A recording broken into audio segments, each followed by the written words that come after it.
to Toronto at Rogers Center today. It is Dave Steve bobblehead day as the Detroit Tigers and the Toronto Blue Jays wrap up their season series.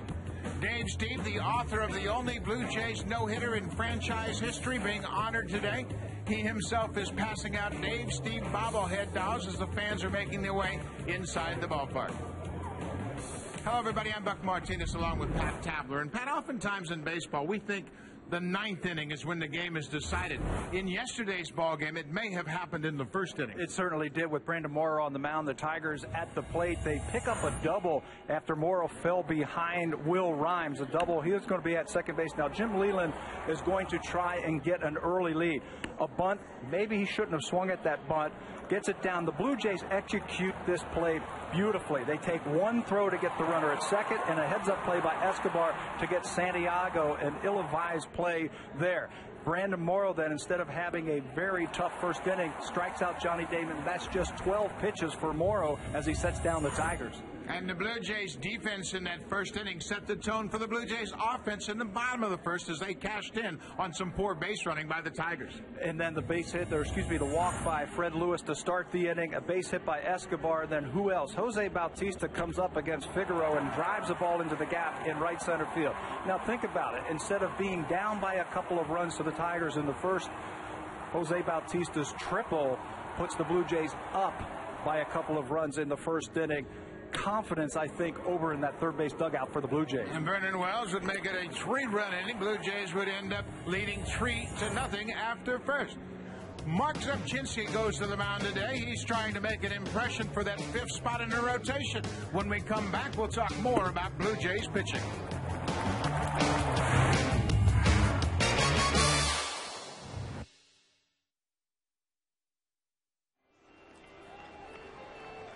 Oh, I remember they had the air show going, so just went around.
Baseball inside as the Blue Jays are set to wrap up their season series against the Tigers. And Pat, Mark Zepchinski goes to the mound today against the Detroit Tigers, and the one thing we know pretty certain is the top four in the rotation.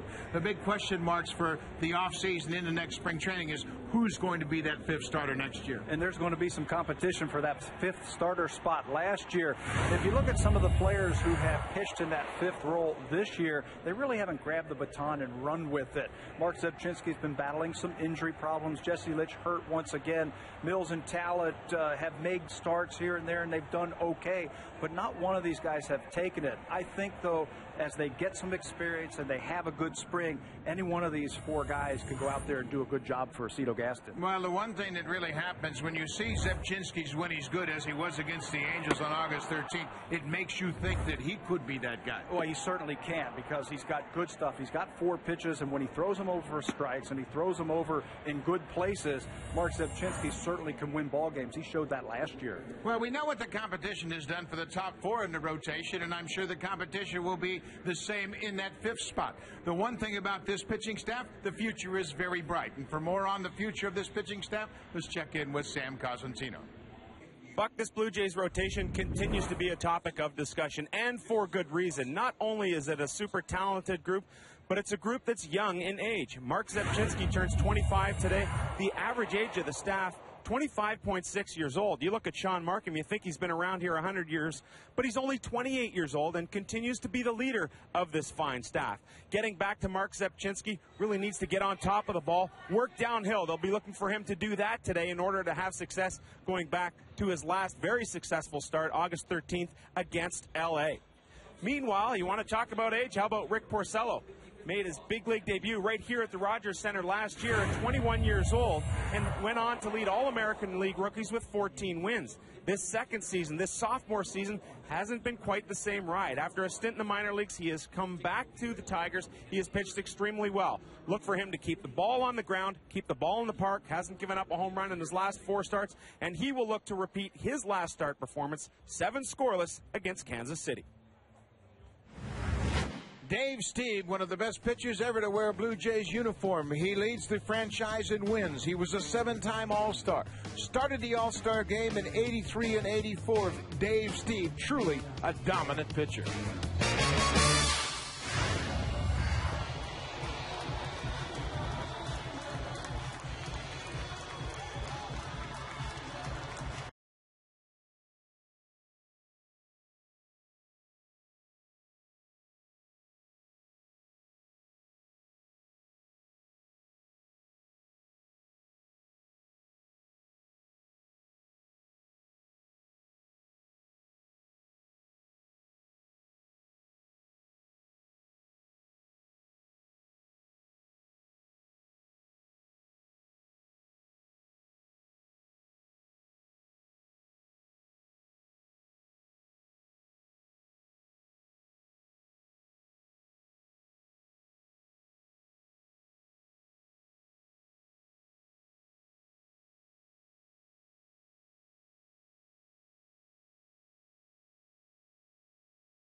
Homeowners helping homeowners. Welcome back to Rogers Center. Blue Jays take the field for this fourth and final game of the Tigers series. Jim Leyland's Tigers will move on after this to take on the Minnesota Twins. Let's take a look at the Tigers lineup.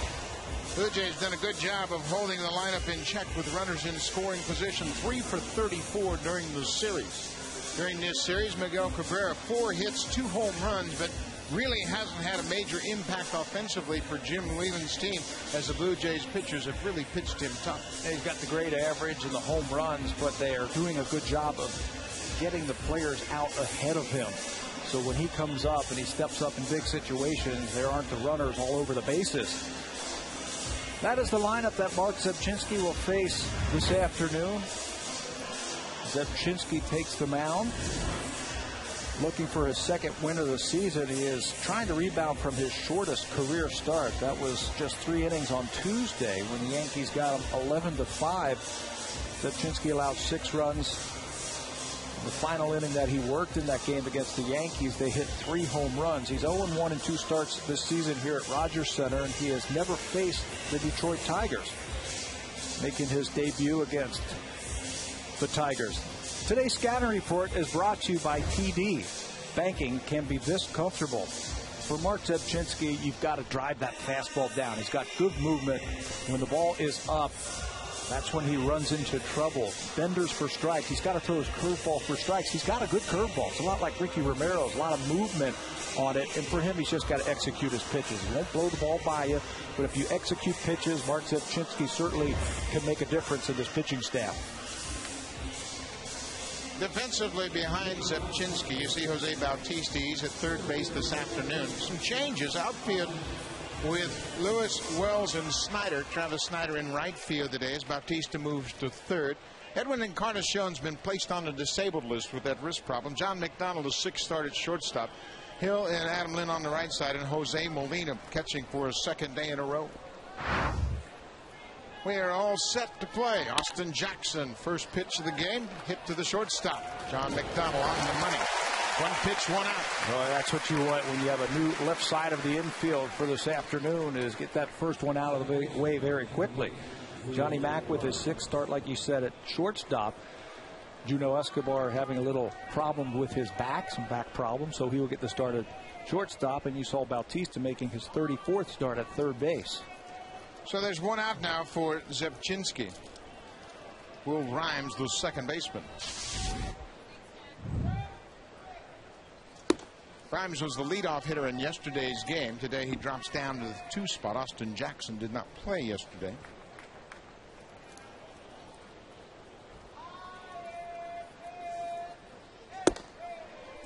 Ball on the strike. You mentioned the key to Zebchinski, just like anybody else, even Brandon Morrow, as hard as he throws, locating that fastball, good spots down in the zone. Yeah, I think more so for Zebchinski because he's got good movement when he stays on top of the ball. But for him, his last start, the ball was really rising. His lower half looked like it was getting out in front of him a little bit too much. The arm dragged a little bit. Fastball was up, and the Yankees made him pay for it. 2 balls and a strike, 1 out. Ball's down but low. Rhymes got things going for the Tigers yesterday. He hit a 3-2 pitch down the left field line for a leadoff double. But that's where the wheels came off for the Tigers, as they ran into a couple of outs. There's the 1-out walk issued by Zebchinski.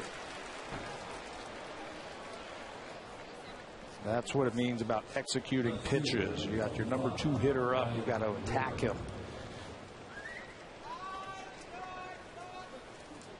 Now Ryan Rayburn moves up into the 3 spot today. Rayburn was down in the order. He hit 6th in yesterday's lineup. He's been on a hot streak, 9-game hit streak, over 350. A couple good-looking young players in this lineup. Rayburn's one of them, along with Jackson and Brennan Bosch, Casper Wells. That first pitch strike. I like that Casper Wells. We got a chance to watch him for the first time in this series. He's got all the tools, I think, to be a pretty decent player for the Tigers. Tigers have had the luxury of getting all these young players a lot of experience this year. Look at Wells and Jackson in the center field position. Inside corner for a strike, 0-2.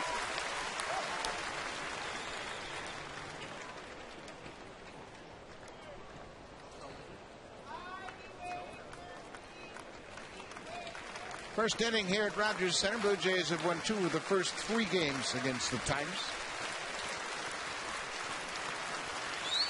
Way outside, skips past Molina. Rhymes will move into second. Should be a wild pitch.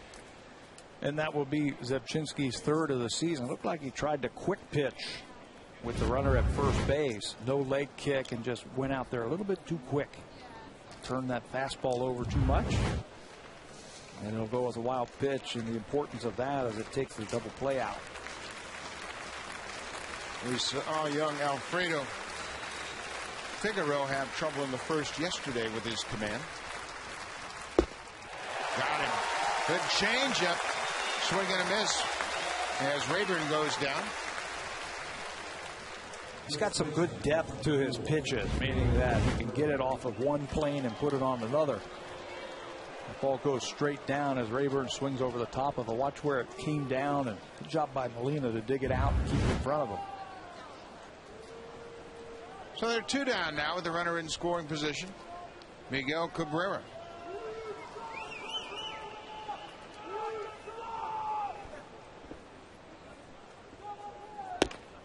Outside. 11-game hit streak, and anytime he puts a hit streak together, you can see there's a lot of damage involved. 5 home runs, 10 RBI during that 11-gamer. Off-speed pitch for a strike. Something about the daytime also for Miguel Cabrera. He's got huge numbers hitting in the daytime. He leads all American League players with 16 home runs and 60 driven in. You could see it. I think in a dark tunnel, you'd be able to see the baseball. He could hit in a cave for sure.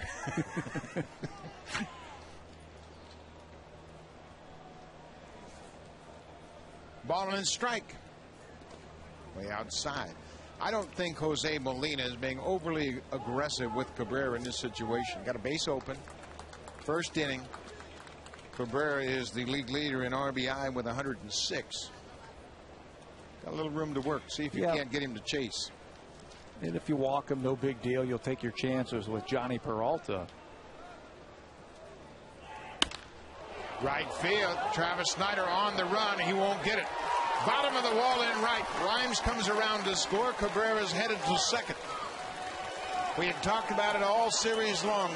Literally foul pole to foul pole, and he gets Tigers on the board early. His home runs went to deep left field. One off the left field foul pole, one into left center field. And if you need to come up with a big base hit, that's your man right there. Watch how he stays on this ball. Down, and he slices it to right field. Cabrera will pick up another RBI and 2 total bases. That will give him now 300 total bases on the season. Tremendous hitter. His 41st double of the season. And he's at second now in scoring position for Johnny Peralta. First pitch strike. Think about that. 300 total bases. 3 years in a row now for Miguel Cabrera. And hitting in a lineup that's not laden with an awful lot of support. His big winger, Magler Ordonez, is out for the season. Read an article today about a Detroit writer talking about they need to get somebody to hit behind him for a little protection next year, preferably a left-hander, somebody who is a threat. So those intentional walks, 27 of them this year, those go down next year. Well, and Jim Leyland knows that it doesn't make much of a difference who is hitting behind Cabrera. There are some people, and I'd like to get your opinion on this, that think the people ahead of a good hitter are more important than people behind them. Getting those guys on base. I think that's a great point.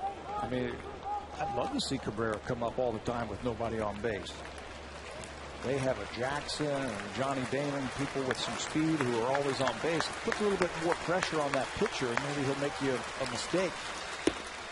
Strike 3 called. Zepchinski drops the curveball on Peralta. They didn't think it got the inside corner. But Zepchinski comes up with the strikeout to end the first. McCurveball gets Peralta, strands a runner, but the Tigers take an early lead.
Jose Molina, the catcher, having a conversation about possibly the way Cabrera put that ball in play. John Buck, who is DHing today, always joins in. You can see Cabrera talking about, Molina talking about Cabrera, where he hit that ball, but truly one of the best hitters in the game. And you see Cito Gassi saying, sinker, sinker, sinker. Keep the ball away from him. Don't let him swing at anything. Well, Jose Bautista, he has filled in admirably in that third spot over the course of the season. In this series, he's worn out the Tigers. 6 for 9. 6 extra base hits in the series, including 2 home runs, and he's driven in 4 in this series. Different lineup for the Blue Jays. McDonald's in the 2 spot. John Buck's the DH, and Molina's behind the plate. Fred Lewis leads things off. Lewis is in left field. He was the DH in yesterday's game. Takes the ball from Rick Porcello. 0-2. It's been an up and down season for Rick Porcello. This is a guy who won 14 games last year as a rookie for the Detroit Tigers. Sinker ball pitcher who now is starting to use multiple pitches to get batters out. Spent some time down in the minor leagues refining his delivery and his pitches. Porcello just 21 years old. He won't be 22 till December. Think about that. He's got a year under his belt already. Yeah, there are a lot of good young impact type players on this roster. On the ground to third, Inge quickly in, on the run, throws a strike to Cabrera, 1 out. Let's look a little bit closer at young Rick Porcello. Slider and a changeup early. That's one of the things that he has done a little bit differently since he has come back from the minor leagues, using those other pitches early in the count. He's still sinking that fastball. He's got a great ground ball to fly ball ratio, one of the best in all of baseball, and he's really growing as a pitcher. He was talking earlier this season about he has never failed at anything he has ever done before. He just didn't really know how to handle it when batters started making adjustments. But he is growing as a pitcher, and I think he's going to be very good. John McDonald, late addition into the lineup. Junel Escobar, the regular shortstop's dealing with some back soreness, so he's not in the lineup today. Bounced wide of third. McDonald making his 6th start at shortstop. Obviously, early in the season, Alex Gonzalez was there every single day. McDonald has started at second, third, short, and left. Junel just a little bit sore, according to his manager. Nothing to worry about. Johnny Mack came into the game defensively in the 8th inning, taking over for Edwin Encarnacion, and actually got a base hit in his only at bat.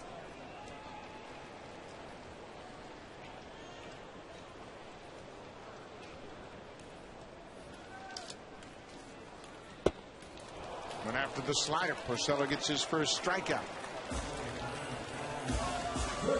Doesn't have a lot of them. Porcello is not a fireballer where he gets a lot of strikeouts. He tries to put the ball in play, pitch to contact, but he'll pick up a strikeout here against Johnny McDonald with a good breaking ball. So Porcello will work with 2 outs and nobody on to Jose Bautista. Up and away at 94 off the glove of Avila. 6 hits in the series, 6 extra base hits. 2-run triple in the first in yesterday's game set the tone for the Blue Jays. Pop this one up. Shallow left field. Inge in fair territory makes the play. 3 up, 3 down for Porcello. After 1, the Tigers have a 1-0 lead.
Quadron TV and Blu-ray player.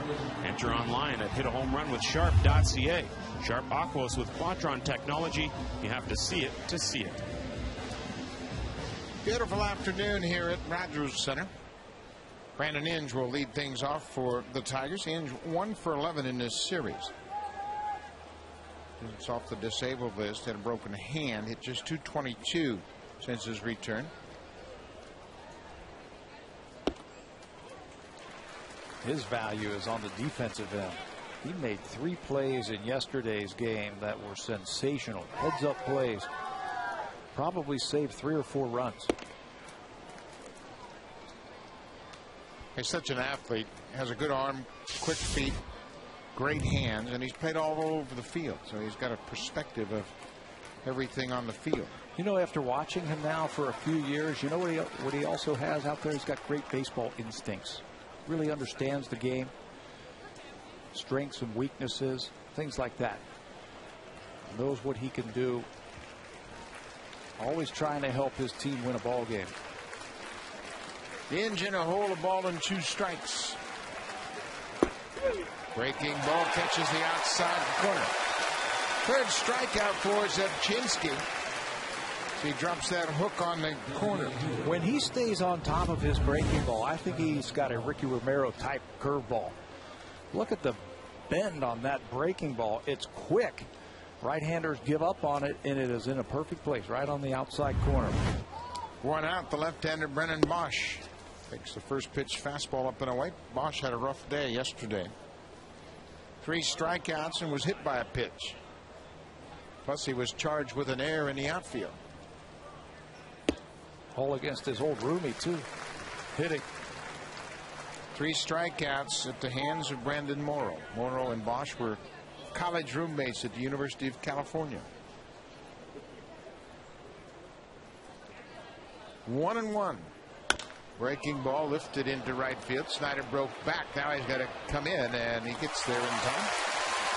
2 down.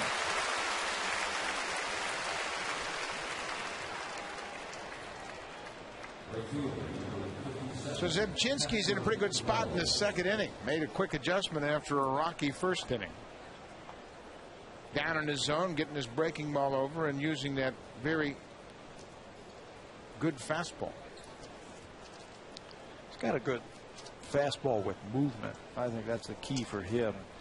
We got a quick glimpse of that in between innings about Zebchinski using that fastball darting away from the right-handers.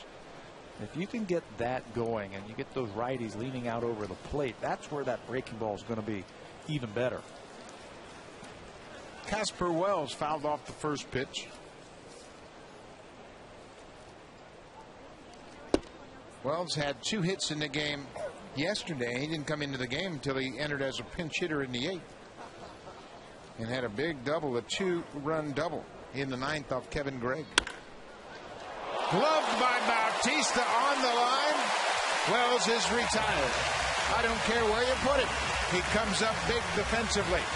Starting at third base today, snares a line drive off the red-hot bat of Casper Wells. 3 up, 3 down inning for Zebchinski.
A great vantage point here at Rogers Center. You can't ask for a better seat than that.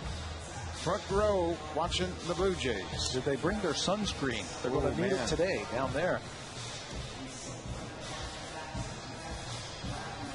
Vernon Wells will start things off against Rick Porcello. Porcello retired the Jays 1-2-3 in the first.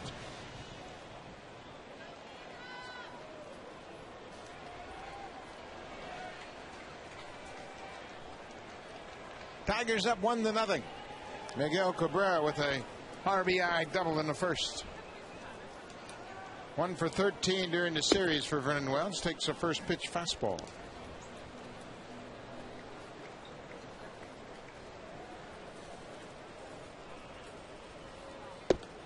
Cut on and missed. Good sinker from Porcello. That's what you will see from Rick Porcello. Good curveball, good slider. He was talking after his last start that he's starting to incorporate all of his pitches. Fastball, the slider, sinker, curve, change, something like that at any given point. A pitch that I could throw to get somebody out. 1-2. Well, we've got a piece of it.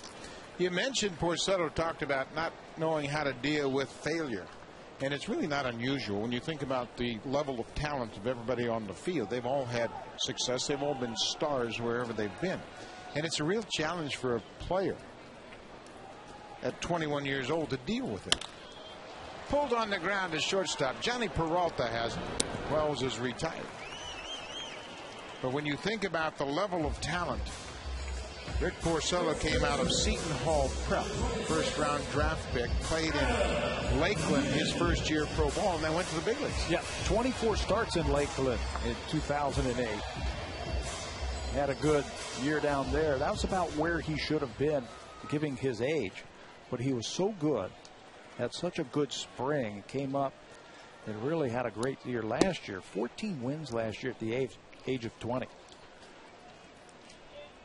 Adam Lind, a couple of hits in yesterday's game. Over his last 19, hitting .320. Drives this ball to left field, but Rayburn is there. Going to be able to make the catch in front of the warning track. 2 outs. Let's take a look at the rest of the Detroit Tiger defense. They had a streak of 6 straight errorless games, broken yesterday with the error by Bosch in right field. Today's battery, Alex Avila and Rick Porcello, 2 very young, promising players. And we mentioned Inge, and we highlight Brandon Inge because of those great plays he made yesterday. Travis Snyder robbing him of a base hit, the play at the plate to get Snyder. Solid player. John Buck DHing for the first time this season. He said, I don't know what to do with myself if I'm not catching. Good numbers since he's come back from that lacerated thumb. 375. Gets jammed on an inside fastball. I told him to run down in between at bats and catch a few guys in the bullpen. Not a bad idea, right? Maybe go chart some pitches. Go in and listen to our broadcast. How about that? He's going to be a mess all day long. I'm balling a strike. Except fastball inside. It is different. I've never DH'd, obviously, but you've DH'd, I'm sure, and you have to make some adjustments. It's like pinch hitting 4 times. Yeah. And you know how that is. Pinch hitting, it's awful. Go up there, you don't get into any kind of rhythm or anything like that. But the main thing is you're in the lineup. Yeah, and that's the one thing, you know. And Cito Gaston did a good job with a couple of young hitters early on. Fred McGriff and Cecil Fielder, when they first came up the Blue Jays. Both first basemen, he didn't have a chance to play them all the time at first, so he used them in a DH spot. They both fared pretty well through their career. Bouncing ball just foul at third. Inge makes the play, but in foul ground.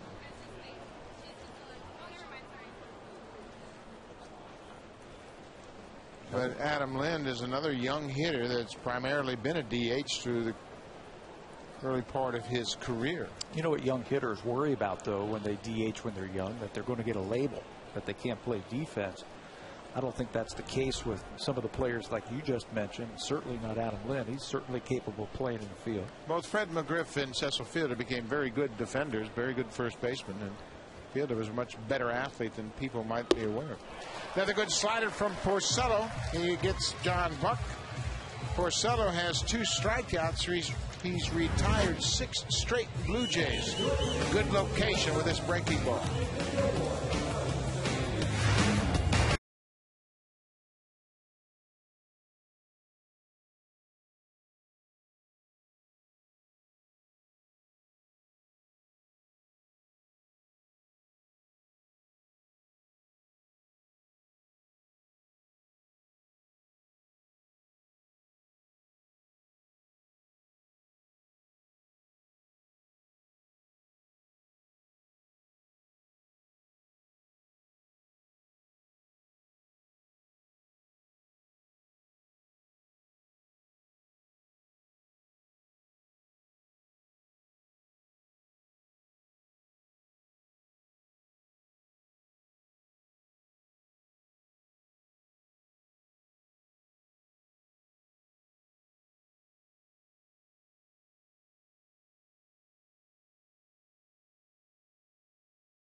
Dave Steve threw out the first pitch. Today, the 20th anniversary celebration of his no-hitter.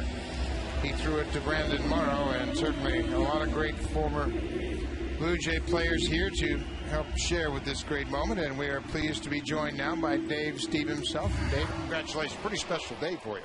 Oh, yeah, very special, very emotional. Yeah, I'm having a great time. It's a great day. There's a base hit to left field by Alex Avila to start things off here in the third inning.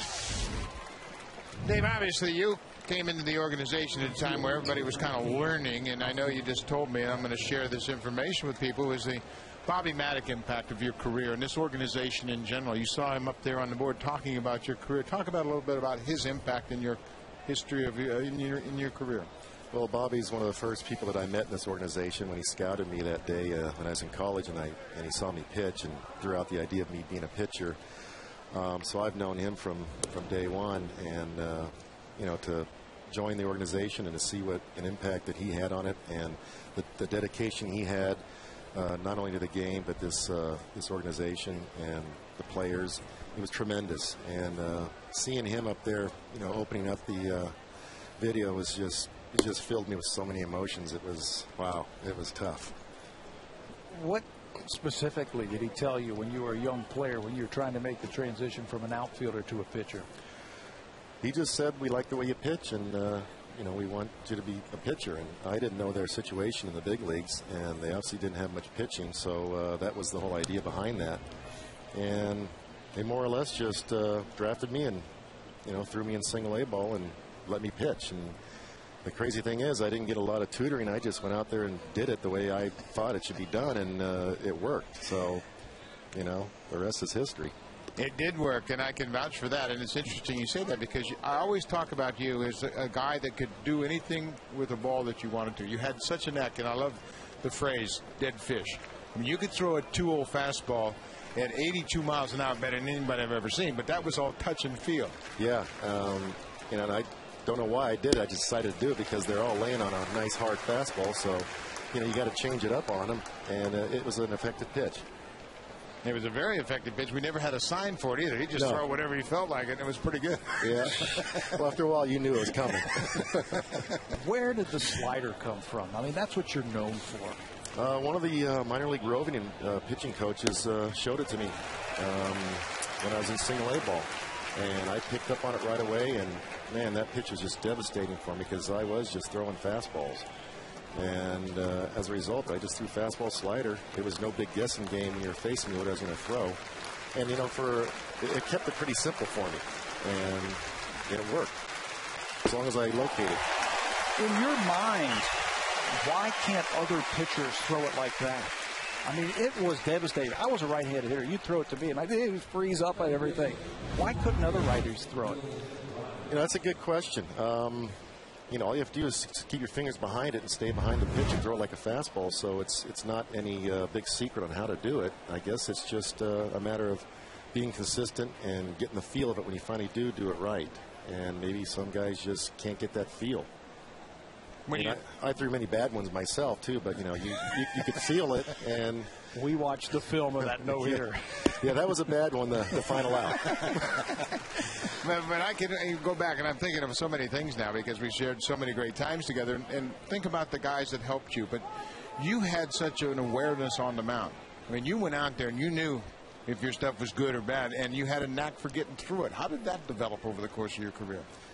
I think just my dedication, my perseverance to not give in and not you know, let it get the best of me, and that, you know, I realized my 3 hours out there, or however long the game was going to be, was my time to do my job, and I gave everything I had to do that, and I had to make it good even when things were bad, and you know, just try to make it as best I can. Now, you know, I got my butt kicked many times. I had some bad games too. You just can't avoid that, but it was just my attitude and my perseverance that I've got to win today. I've got to come out on top, and that's what I tried to do each and every time I took that mound. Did your background as a hitter help you as a pitcher?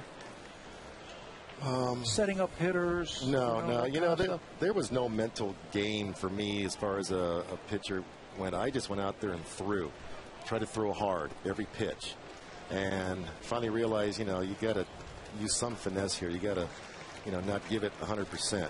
And it was hard to not do that. But it was just a learning process. And fortunately, these guys played good behind me, and we always had a lot of tight games, close games, and that made me even a better pitcher, because I still had to keep that concentration. I couldn't relax out there. And then I learned, even when you have big leads, you can't just sit back and think it's over. You still got to go out there with the same attitude. 2 balls and 2 strikes to Will Rhymes, 1 out. Breaking ball to first. Lynn to second base. There's one. Back to first. Off the glove of Adam Lynn. They had a chance right there. Dave Steve would have pushed that guy out of the way and said, I got this one. You could feel, didn't you do it? Oh, yeah. Got no gold glove to show for it, but thank you, Buck. One of the hardest plays for a first baseman is the 3-6-3. You've got to catch the ball, make a throw, and then find the bag. That's your number one thing. As soon as you let go of that ball, go back and find the bag. Lynn did, but it looked like he took his eye off the ball a little bit as McDonald is disrupted around second base by Avila. One question I want to ask you, if you could talk to these young starters, I know you get a chance to visit with them in the spring, but what would the one piece of advice you would give a young starter today? I think to have that attitude that this is your day to perform, and you have to go out there and get in that zone and don't let anything else disturb you or bother you. Now we all know I was an emotional player. No, come on. Well, a little Why do you bit, say that? So the one thing I would say is to don't do what I did in that respect. Don't let the umpire bother you. Don't let bad plays bother you. And for me, that was easier said than done. But just to go out there and don't let anything distract your task at hand. And that's great advice. And so often, and I think Cedar's done a great job this year of pushing his starters to stay out there. This is your game. And that's the way you felt. When you went out there, you didn't want anybody else pitching. I wanted to go 9. 1-1. Pulled foul by Rayburn. I got a question for you, Dave. I've always wanted to ask this.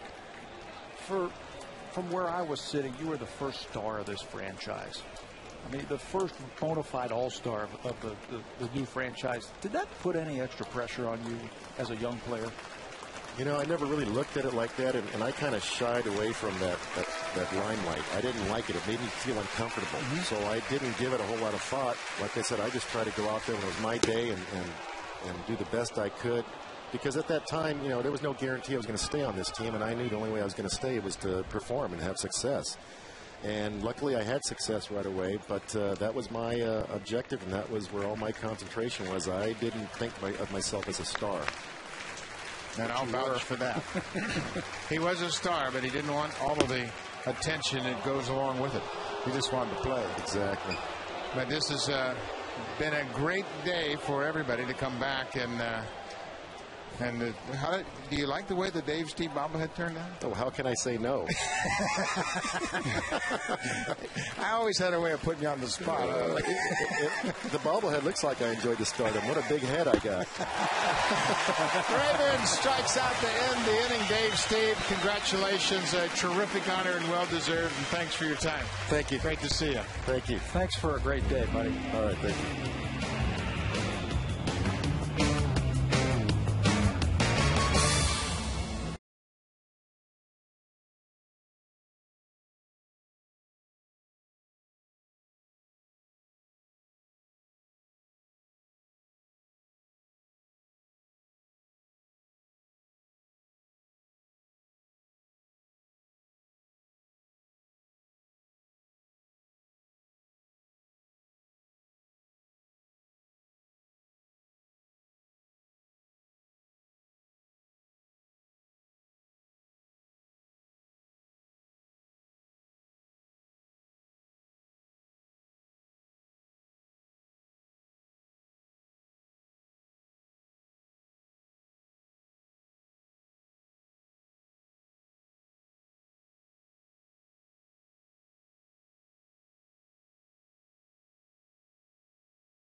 Starts September 3rd against the Yankees, and then he'll be shut down. If you look at his innings here, those are the big league innings he's had over the last 3 seasons, including this year. You can add some innings in the minor leagues in each of those last 2 years. The Blue Jays feel like a 20% bump in innings should be his max. So Brandon Morrow makes his last start of the season September 3rd against the Yankees. A little more news to follow on that same story, guys. Well, there have been contemplating that possibility, and certainly you want to protect the pitchers for the long term.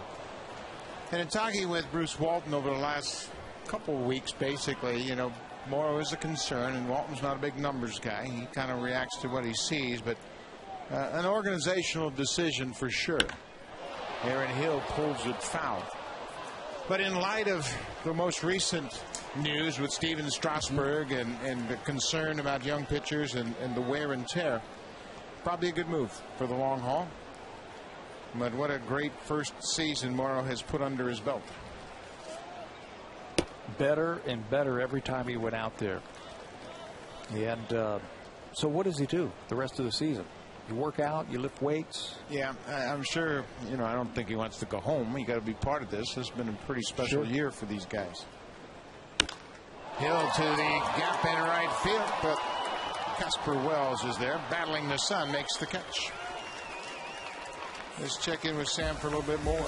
Yeah, Buck, there are a couple of spot starts available, either the 8th of 9th of September and then again on the 26th of September. And at that time, no candidate was announced. But what's very interesting to know is that Kyle Drabek's innings last night were limited to 5, so surely he'll be in consideration, especially if it's a one-time deal. Scott Richmond also pitching in AA, Brad Mills, Brian Tallett.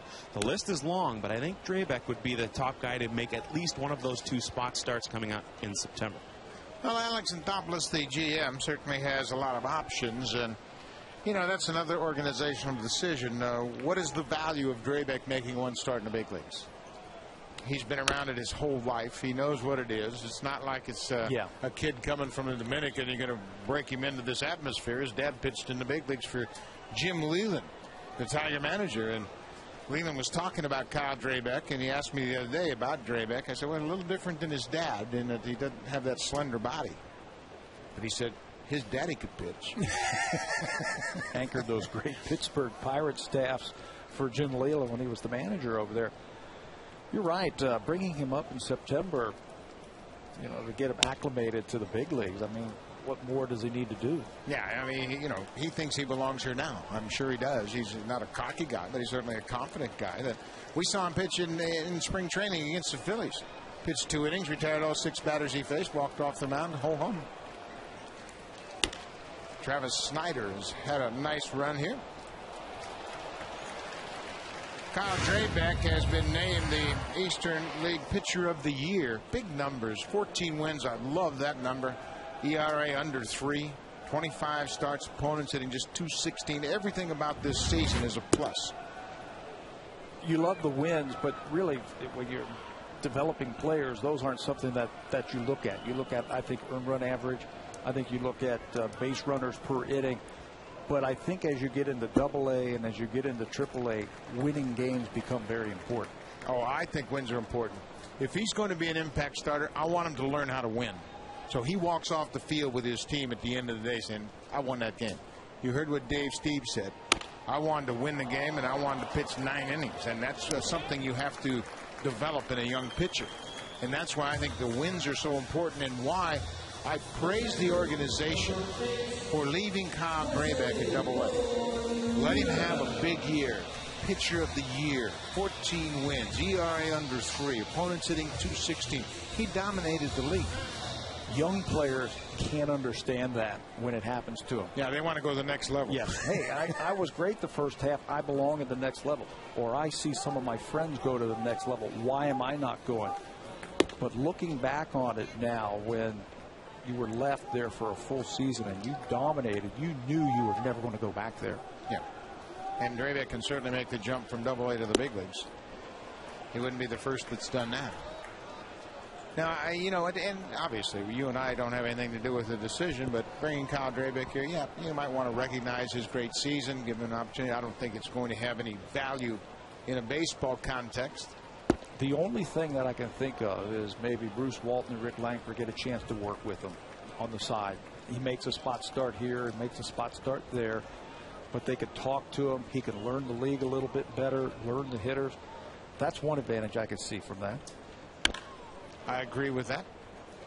And and we have talked about it often, about how much regard we have for Walton and Langford and what they have done with this pitching staff. And that would be a good opportunity to see Drabek in this atmosphere. I'll grant you that. 1-2 to Molina. Cut on and missed. Porcello has gone through the lineup one time through. Blue Jays looking for their first base runner. 3 strikeouts through 3. Tigers up 1-0.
The Jays on Rogers Sportsnet. Brought to you by your local independently owned home hardware or home hardware building center.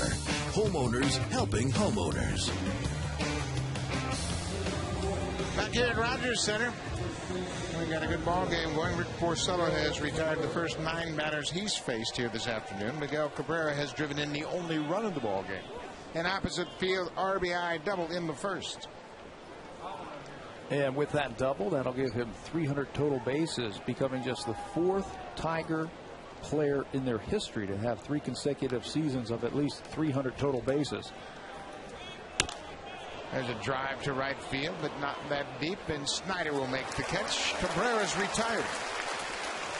Hank Greenberg was the other one, Charlie Gehringer, Harry Heilman, and now add Miguel Cabrera's name to that 300 total bases. What does that mean? Well, just think about this. How about the great Al Kaline, not on the list? How about the great Willie Horton, not on the list? So many great players over the years that couldn't even come in this same category. And you can see he doesn't give away at bats very easily. No. He was upset by that. Johnny Peralta was called out on strikes his first time up.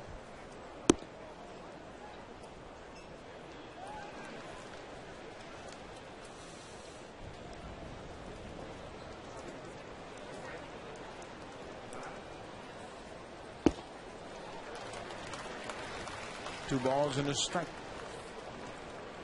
1-0 ball game here in the 4th. Mark Zepchinski has given up just 2 hits.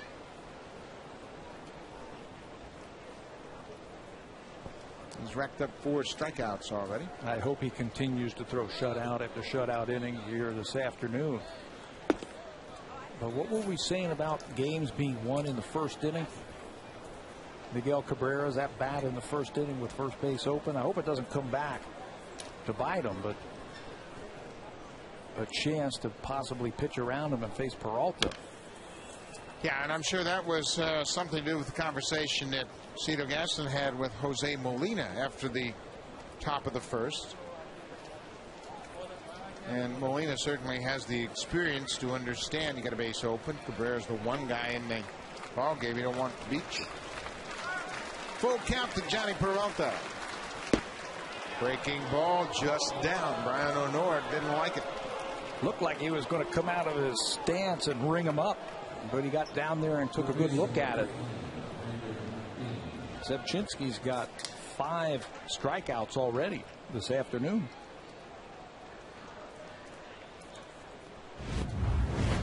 And it looked like it might have been number 6.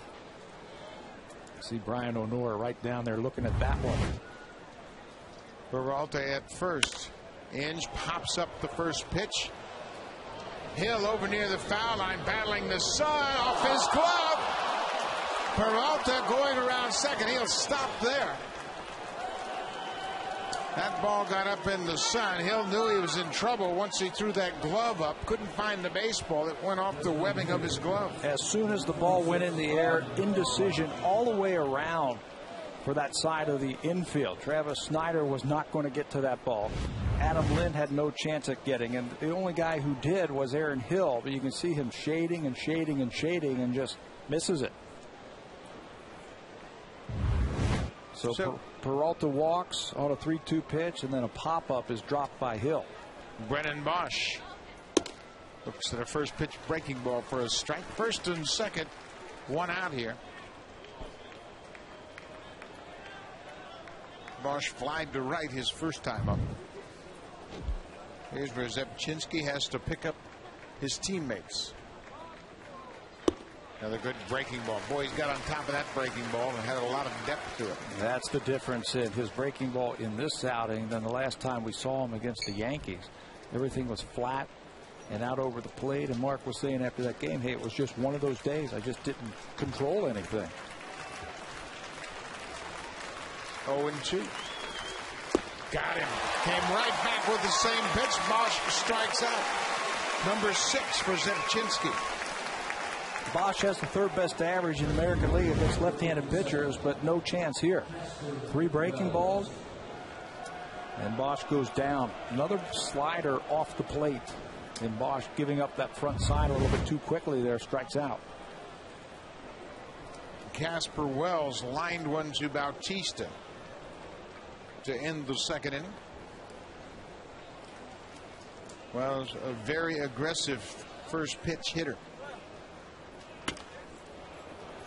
And on his fists.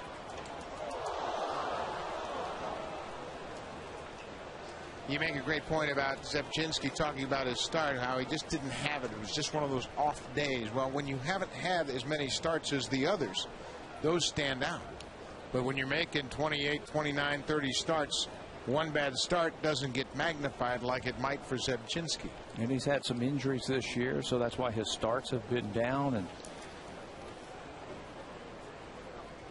they said there'd be days like that, and he did.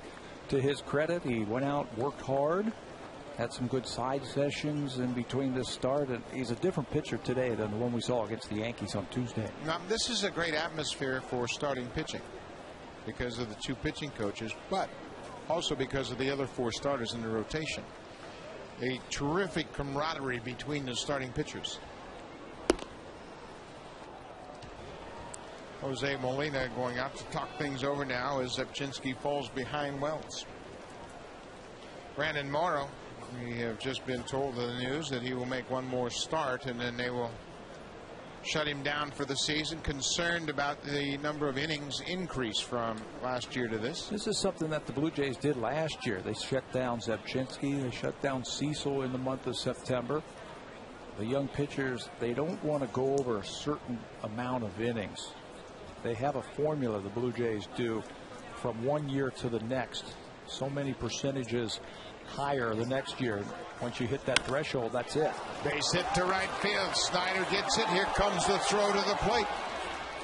Peralta slides in. The throw gets away from Molina. Zebchinski is there to back up the play, and the base runners will hold their ground. Wells delivers the RBI base hit to right. He was swinging a hot bat right before they called him back up from the minor leagues, Casper Wells. He's got some power, 21 home runs in the minor leagues, but it also looks like he has an idea with 2 strikes. Shorten the swing a little bit, use the whole field, and he sends a rocket into right field. Snyder charges, stops, and then comes up with the throw. It gets away from Lynn, and it gets away from Molina. Really no chance to get the runner. Throw was offline, and Peralta was going to score, even if Molina comes up with it. Sepchinski right back with the strike. Alex Avila had an opposite field base hit his first time up. 2-0 Tigers.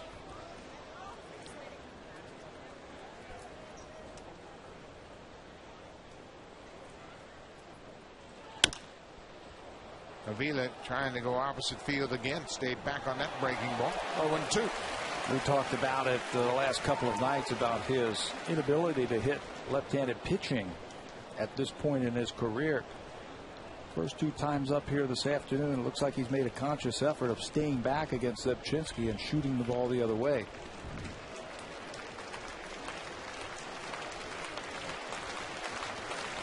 Oh, 2, 2 outs, 2 on.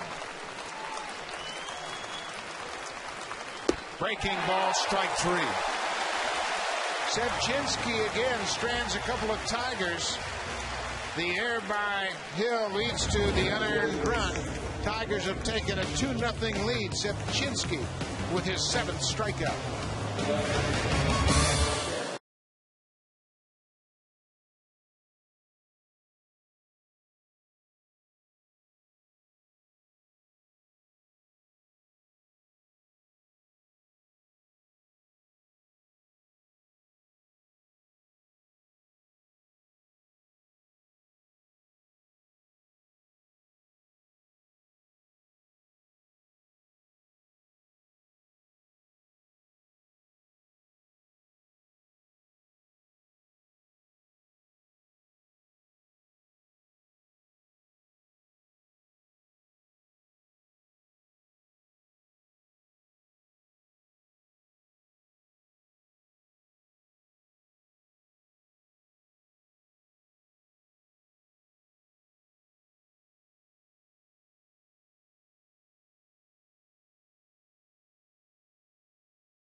And it's 4 colors, not 3. To enter, visit hitahomerunwithsharp.ca. That's www.hitahomerunwithsharp.ca.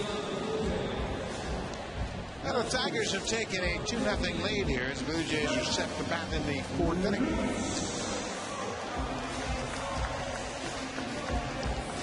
A walk to Johnny Peralta. The air by Hill contributes to the unearned run.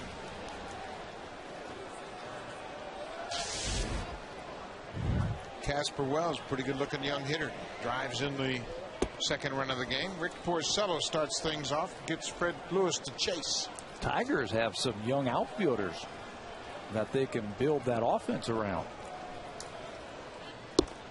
And in this trend in baseball, athleticism. Casper Wells is an athlete. You see it on the field. He runs for center fielder. Austin Jackson has 8 outfield assists. They move around. They're athletic. They run the bases well. I think you need good outfielders, right? Rayburn has got some outfield assists also. He can run a little bit. You need a good athletic outfield, I think, to play in Comerica Park because it's so big. 1-2 to Lewis. Big 2 hopper for Rhymes at second. Lewis has retired.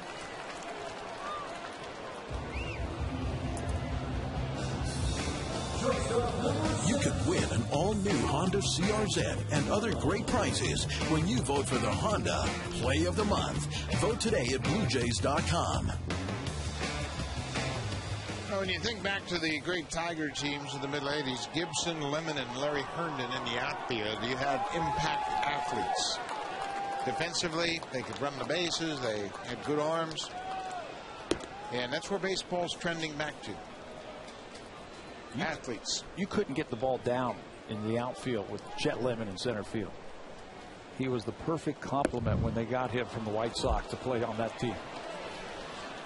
And Herndon, who was a good outfielder in left, and then you had Gibson, who was a maniac in right. He could do anything and would make up his mind to do anything. How strong were those teams up the middle? Ooh.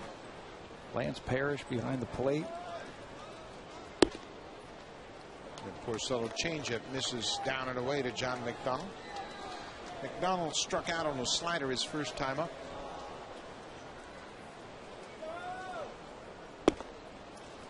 Two balls, two strikes, one out here in the fourth inning.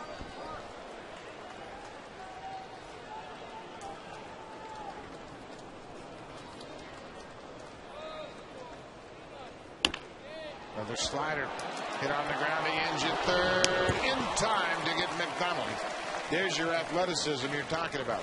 It's not just in the outfield for the Detroit Tigers. They've got some infielders with some good athleticism. Brandon Inge showing off why he is such a good fielder. Watch the transfer. Glove hand on the throw, on the run, strike over to Cabrera. He is playing back with two strikes. Notices it immediately and throws a play over there, a ball over to Cabrera, how he can handle it. A lot of times you'll see third basemen come in like that and banana curl that ball over to the first baseman, get him into trouble. That time it was perfect. Jose Bautista takes a good look at a slider down and away. It's a ball and a strike. Bautista popped up to Inge in his first at bat. Just off the plate. I asked him how important it was to him to drive in 100 runs. He says, you know, it's a goal of his to be able to do that. Every player, when they play the game and they hit 3 or 4, they should have a goal of trying to drive in 100 runs. But it shows that, you know, he's an elite player. There's the first base hit of the game for the Blue Jays. Comes with 2 outs here in the third inning. First base runner. He also said that he's always wanted to do it. Drive in 100 runs. That is such an accomplishment. He's not going to drive in a run here, but he'll pick up the game's first hit by driving that fastball into left field.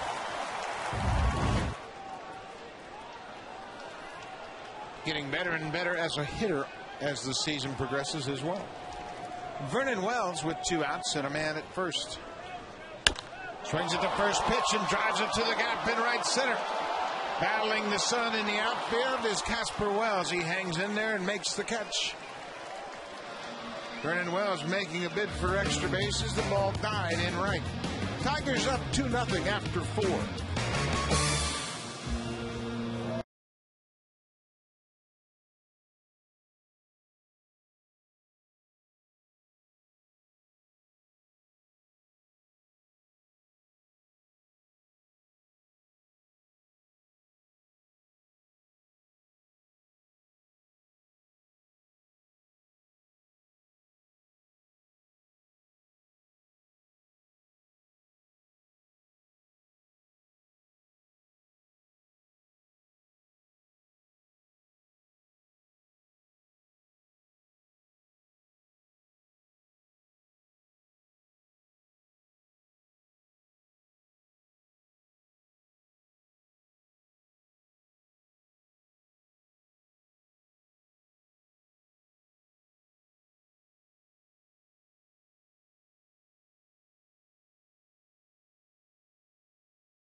Top home run hitter. Well, you have the chance to do that, but you have to act quickly.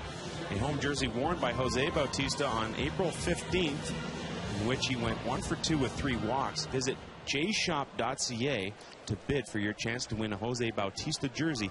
Bidding ends today, so act fast. Austin Jackson shows bunt and pulls the bat back.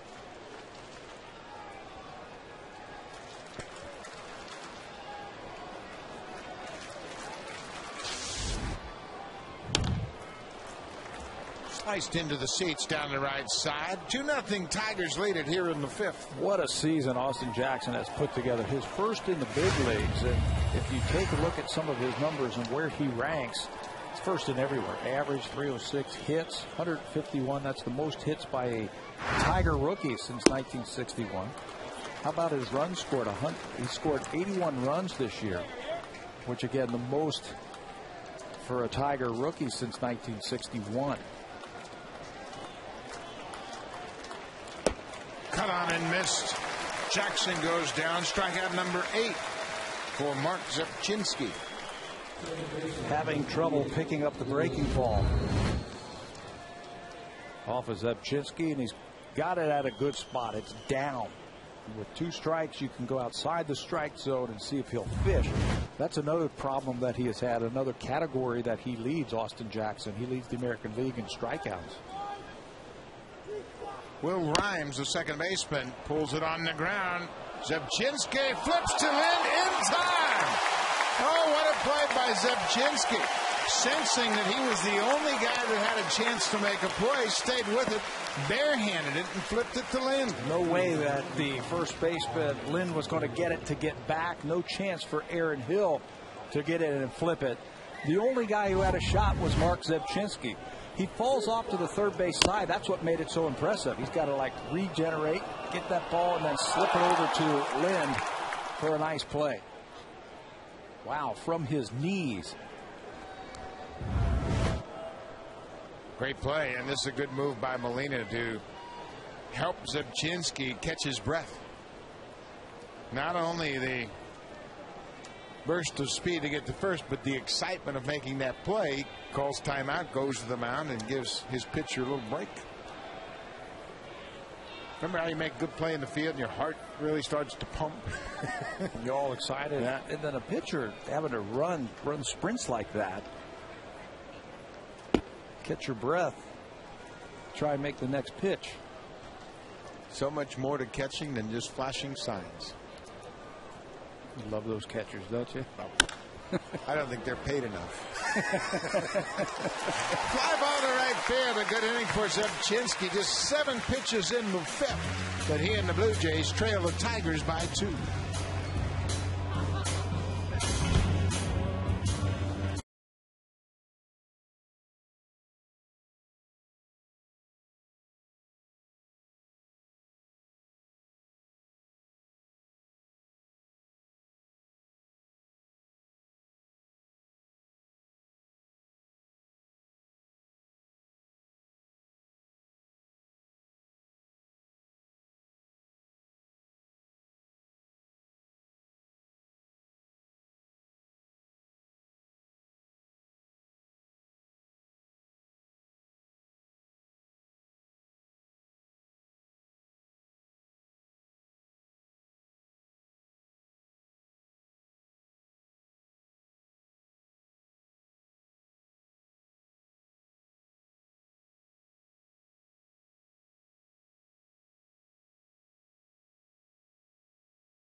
Sportsnet West and Pacific. It's Minnesota versus Seattle.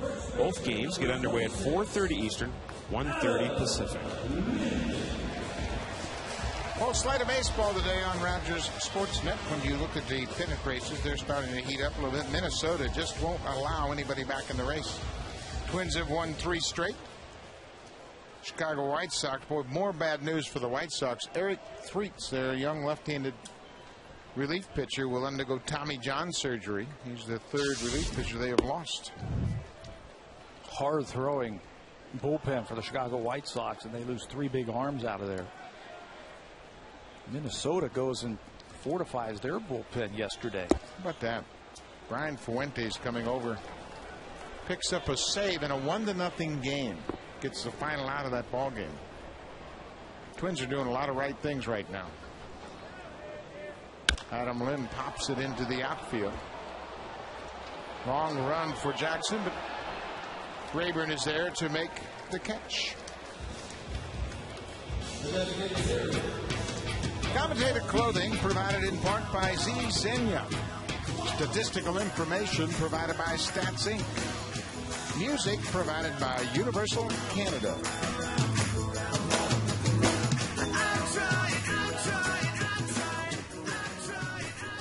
Speaking of Minnesota, the way we were just talking about them, they got, I don't know if I want to call it good news, but they got decent news on Justin Morneau.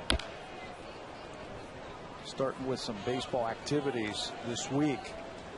Hitting a little bit, running a little bit, but still not able to play. Yeah, and you know what? They will take Morneau back 2 weeks in September if they can get him back. They just want to get him back. And it's remarkable what they've done without him. He's been out since the 7th of July. He got hurt right here at Rogers Center when he banged into the knee of John McDonald on a slide at second base. It looks so harmless, too, when it happens. Slid right into that knee. Went down. We haven't seen him since. Yep. Sorely missed, and he was hurt last year when the Twins were eliminated.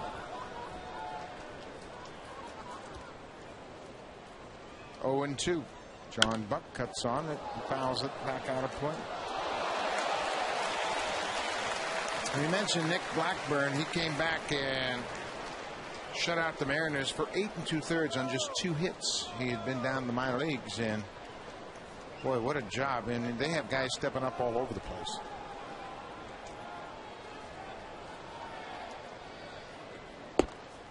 They've had their share of injuries, the Minnesota Twins, in their bullpen. But this year, a little bit different than some of the other years that the Twins have. They have the resources to go out and make some trades and maybe sign some other players. I think that new ballpark is really helping them with the revenue. John Buck goes after a slider. He strikes out. 4th strikeout of the afternoon for Rick Porcello. This homestand, first the Yankees, and now the Tigers are pitching John Buck very tough. They're throwing him breaking balls early in the count because they know he's a notorious fastball swinger. And then when they get the 2 strikes, they are bending those sliders away from him. Aaron Hill, second at bat today, looks at the breaking ball.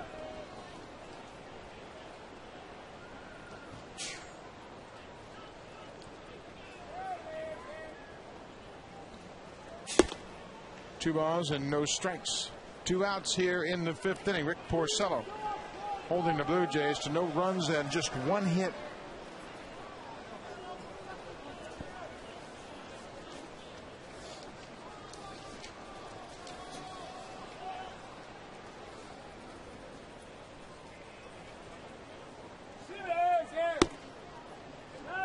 Three and 0. You know, you mentioned Nick Blackburn going back down to the minor leagues and redoing his game and coming back and having success. The same thing happened to Rick Porcello this season. Porcello had to go back down. He made 4 starts with Toledo just to clear his mind and work on his mechanics and work on using his other pitches that he has. And he's come back and he's been a different pitcher. 3-1, tapped foul. It's important for players to clear their mind, and you obviously don't have that luxury if you're struggling in the major leagues. Big league hitters don't give you a chance. No. You have no chance. And that's something that organizations have been doing a lot more with young players. If they don't have success here, instead of leaving them here and getting their brains beat out, they go down to the minor leagues, clear their head, get their stuff together, and getting better when they come back up. Well, it's a case-by-case situation, obviously, but in one case comes to mind, and I think it really spells it out dramatically how you have to handle everybody differently, is Dustin Pedroia. His first year with the Red Sox, 6 weeks of hitting 180. But they felt that he would bounce back and benefit from staying in the big leagues.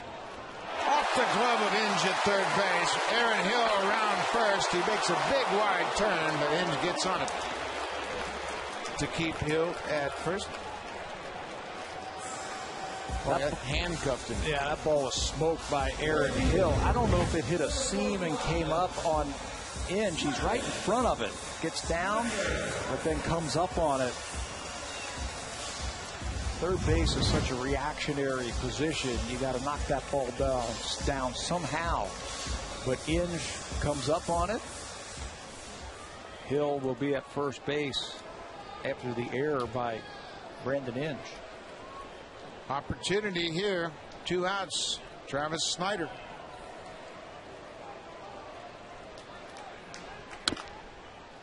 Pulled foul. Snyder had a good day at the plate yesterday.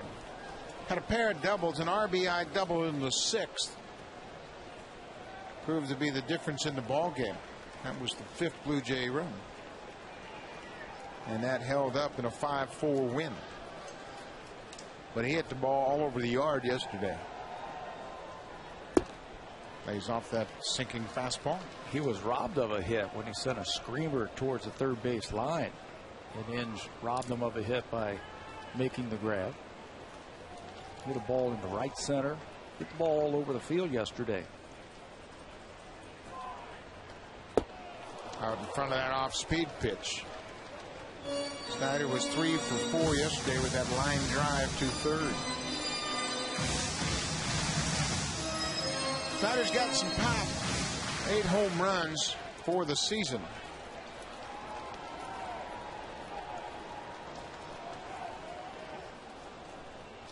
Ball and 2 strikes, 2 down. There goes Hill. Ball is popped up to left field.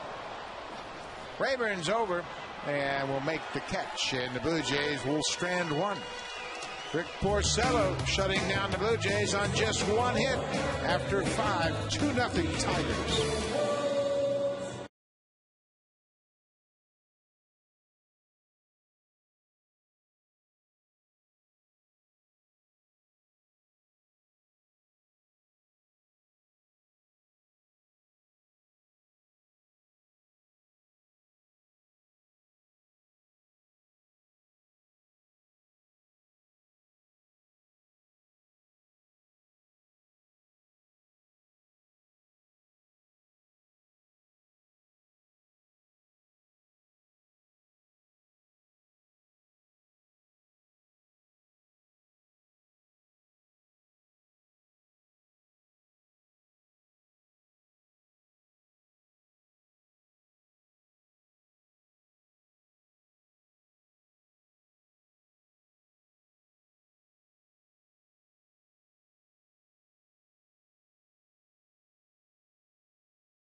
One hit through 5. Mark Zepchinski nearly as good. 3 hits, but 2 runs, 1 unearned run. Yeah, Porcello has found his mojo with that base hit by Bautista. Zepchinski's already racked up 8 strikeouts. His career high is 9 set back in last September against Texas. He's got a good breaking ball working today, and the Tigers are swinging and missing at it a lot. Miguel Cabrera leading off the 6th inning. Down and away with a changeup he lays off. Cabrera had the opposite field double to drive in the first run of this ball game. On the outside corner. Cito Gaston had a talk with Jose Molina after that first half inning. Cabrera goes after it. Looks like a nasty breaking ball. And yeah, obviously we're assuming this, but it certainly looked like he was talking to Molina about the Cabrera at bat. Some of the options that he might have had, and it looks like they're trying to stay off speed and stay down and away from Cabrera. Kept talking and showing it with arm gestures about sink that fastball, keep it away from him. Make him try and reach for the ball. Cedar Gaston can break down some hitters for you. Tried to get that breaking ball on the outside corner.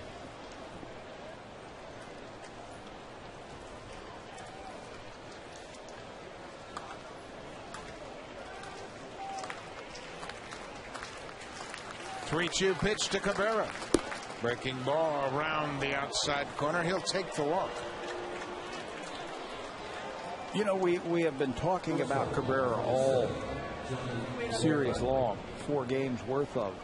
And we've talked about what a great average he has and a chance for the Triple Crown and the home runs and the RBIs. With that walk, think about this. He has more walks than strikeouts this year. That is impressive from a very big run producer. Sometimes you have to trade off those home runs for strikeouts. The broken bat looper into center field. That'd get down for a hit in front of Vernon Wells. Johnny Peralta's aboard. First 2 guys reach here in the 6th. Peralta means so much in Jim Leyland's word to this team. He said he really liked him when he was a Cleveland Indian, when he managed against him, and now that he is on his team, he says he really likes him. He has the versatility to play shortstop and to play some third base, and an added bat to this offense. Looked like that was not a broken bat. Yeah, I think he just lost the bat. It stayed intact, and that's why he and Tom Brookins, the first base coach, were having a little bit of a laugh. When you're hot, you're hot. They fall in there, don't they? Throw your bat at the ball, hit a line drive to center. It's easy. First and second, nobody out now. Brandon Inge. First pitch strike. Inge just 1 for 13 in the series.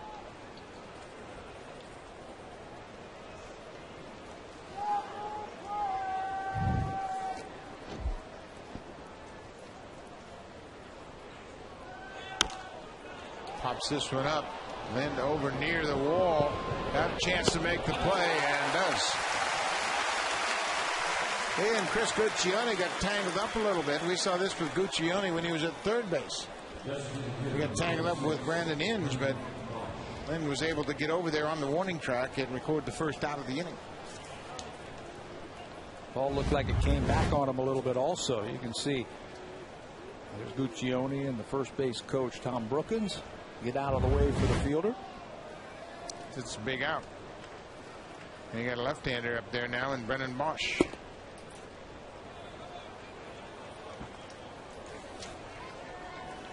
Jim Leyland talked about Bosch, his average down to 269. He said young guys have a tendency to go up and down.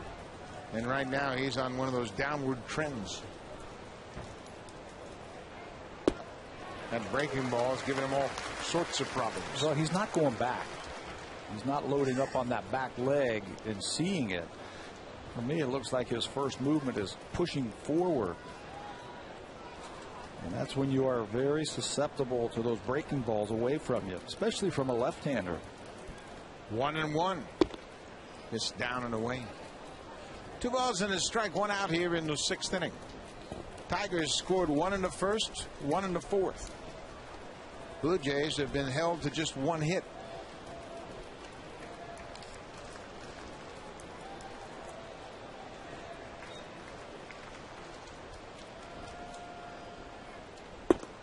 Another breaking ball.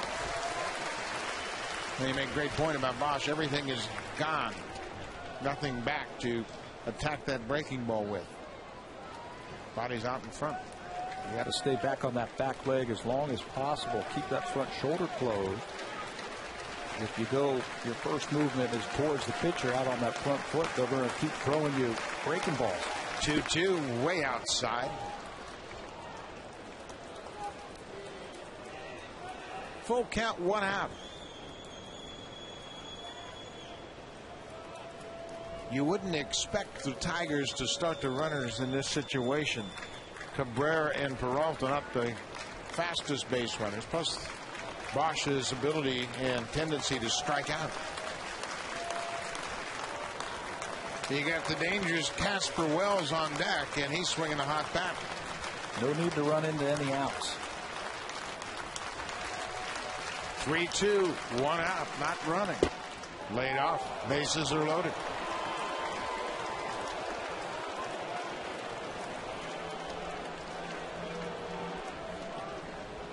A tough spot for Mark Zebczynski here.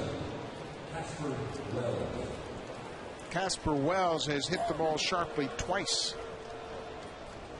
Line to the third baseman in the second, and single to right drove in the second run of the game. 5 walks now issued by Mark Zebczynski.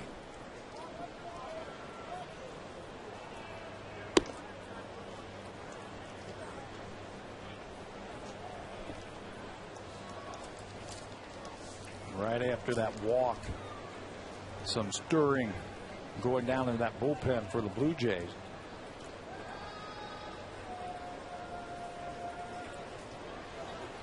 Casper Wells, young right fielder, bases loaded, 1 out, 2-0.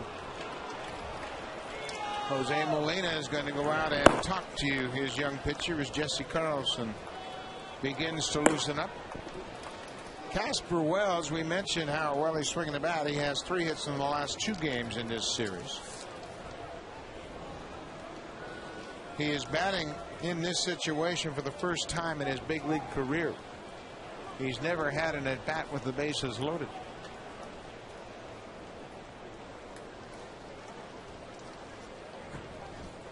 Got off to a very rough start when they sent him out to AAA this season, but he battled his way back, and I think they called him up at a great time. Swinging the bat, a red hot bat, while he was down at Toledo. 3-0. And he's locked in right now. Not even budging at those pitches.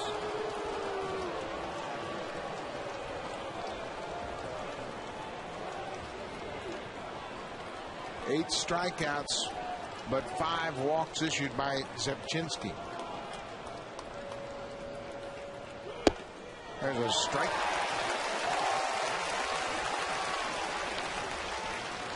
Three and 1. Zebczynski just a good sinking fastball away from getting out of this. Yeah, get that ball on the ground and let your infield help you out.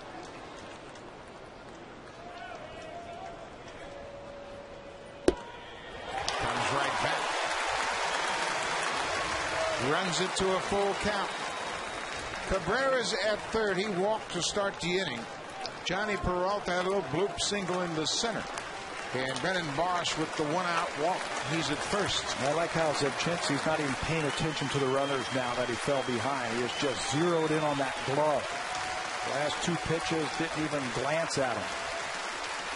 That's where you're throwing it. Keep your head right there. 3-2. Driven to center field and deep. Wells back.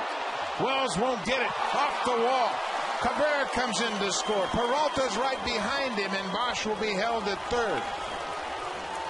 Casper Wells delivers again. A 2-run double off the wall in center. Well, Wells got ahead 3-0, and he had the luxury of watching a couple of the pitches from Zebczynski come across the plate and really get his timing down. 3-2, it's the same pitch as the previous 2, and he's got some pop. 15 extra base hits in his last 18 games in AAA, and you can see why. He's got great strength, and he just muscles this ball over the head of Vernon Wells. By the time he runs it down, 2 more runs are going to cross. Second and third, 1 out. Cedar Gaston on the phone. Alex Avila, left-hander, takes a strike.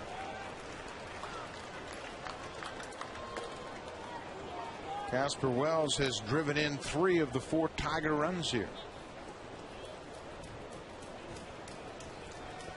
He now has 7 on the season. He's at second. Bosch is at third. Ground ball. Bosch has to hold his ground at third. He'll retire Avila. You know, if you walk so many players, eventually they're going to come around and hurt you. You mentioned the 5 walks from Mark Zebchinski this afternoon. The big base hit by Wells scores a couple of runs. 3 of those walks have come around to score. And it looks like he's going to have his 6th now. The intentional walk to the right-handed hitting Austin Jackson will be the 6th walk issued by Zebchinski. But this sets up a lefty-on-lefty opportunity for Zebchinski. Jim Whelan's ball club delivering with runners in scoring position today. They had a terrible first 3 games.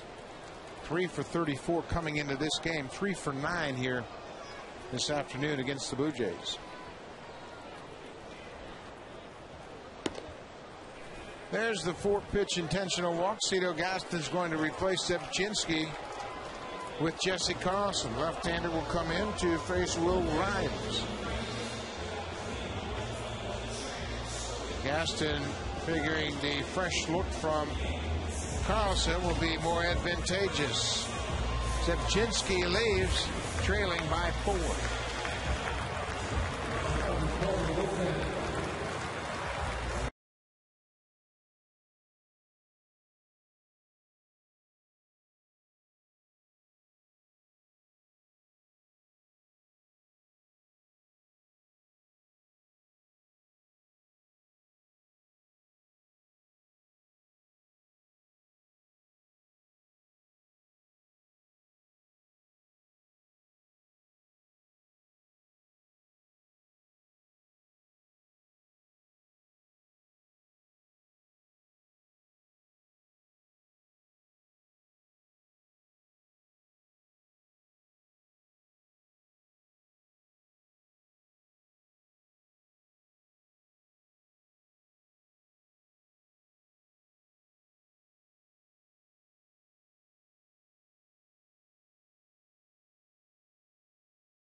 As we move into the final month of the season, the next homestand features the Rangers from the 6th to the 9th of September, and then the Rays come in after that from the 10th to the 12th. For tickets, visit BlueJays.com, most Rogers Plus locations, or call 416-341-1234. Well, you want to see some good baseball. The Rangers are leading the American League West by 8.5 games over Oakland. Tampa Bay and the Yankees locked in a flat-footed tie atop the American League East. Lots of good baseball here coming up in the month of September. Jesse Carlson, the left-hander, comes on out of the bullpen. Got a tough situation. Bases loaded, 2 outs, but he's got a left-handed batter to deal with. And he's been very successful against left-handers this year. Just 7 at-bats versus Carlson, the lefties. He hasn't given up a hit to him yet. Will Rhymes will be the first batter that he will face. 2 outs. Bases loaded. Hopped in the air, left side of the infield. McDonald, the shortstop, calls for it and can't make the play. Bautista was called off of that.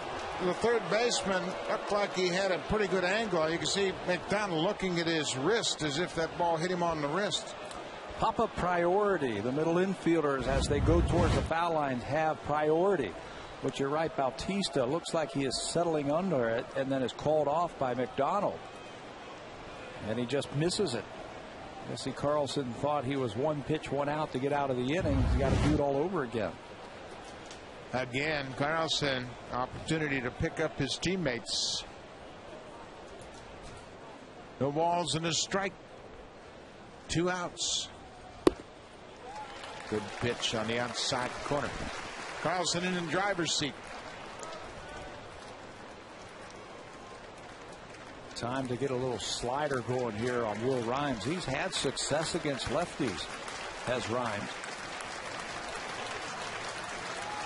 in his short major league career. 0-2, up and away. Carlson dropped down a little further from the side.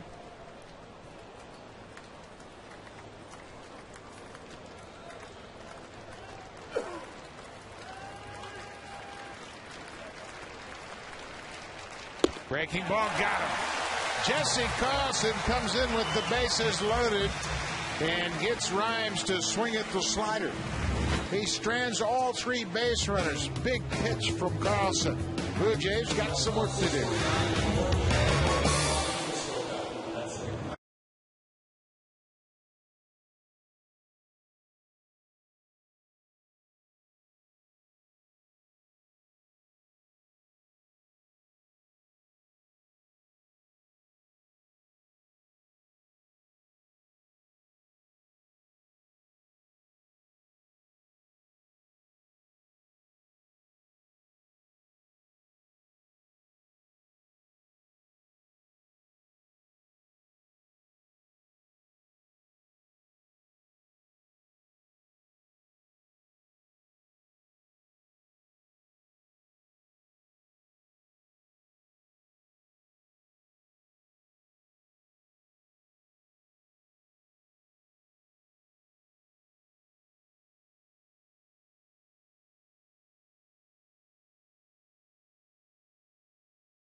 The Jays versus Rays right here on Rogers Sportsnet tomorrow. Brett Cecil 11-6 against Wade Davis, 7 Eastern, 4 Pacific on all Sportsnet channels.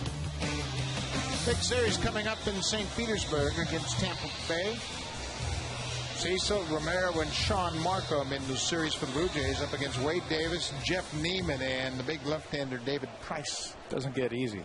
Not at this time of the year. No, sir. Jose Molina will try to get things going for the Jays here in the 6th. Give you a recap of some of the happenings today. Junel Escobar is out of the lineup, a little bit of a sore back. He wasn't able to start this game. Lyle Overbay still battling with the illness. He is away from the ball club, so he was not available to start. That's why the lineup has kind of been mixed and matched. Bautista's playing third base. Molina's catching for a second day in a row, and John Buck's the DH.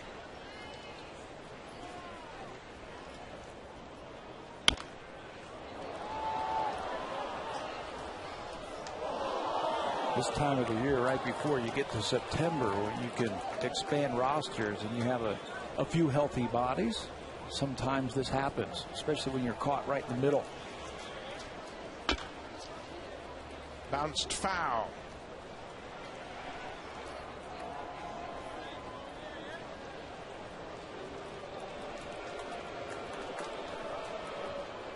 Tigers lead it 4-0.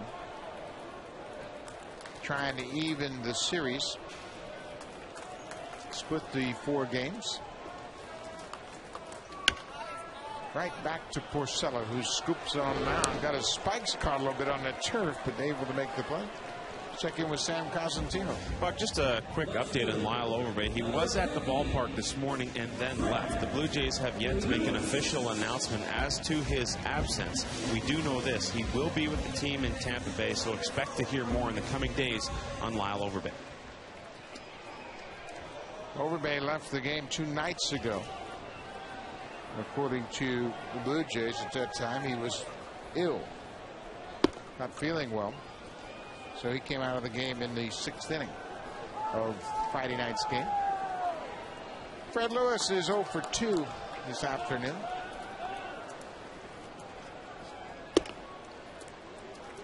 Blue Jays need some base runners. They've only had 2. Jose Bautista, the only hit of the afternoon, and Aaron Hill reached on the air by Brandon Inge. Porcello's been great. We were talking about young pitchers and innings pitched. He threw 170 innings last year for the Detroit Tigers at the age of 20.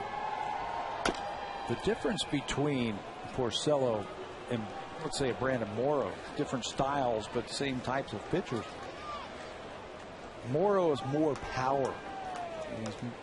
Porcello's more finesse. Morrow's innings with all his strikeouts puts a little bit more stress on his arm. Right side, Rhymes from the outfield throws Fred Lewis out. 2 quick outs here in the 6th. Mark Zepchinski had a season high 8 strikeouts, but the 5 walks, including 1 intentional, ultimately cost him in this game this afternoon. 3 of them come around to score. 3 of the 4 runs after walks. First inning, 4th inning, and then in the 6th inning. Gets into the 6th. 1 off of his career high in strikeouts. John McDonald starting at shortstop today in place of Junel Escobar.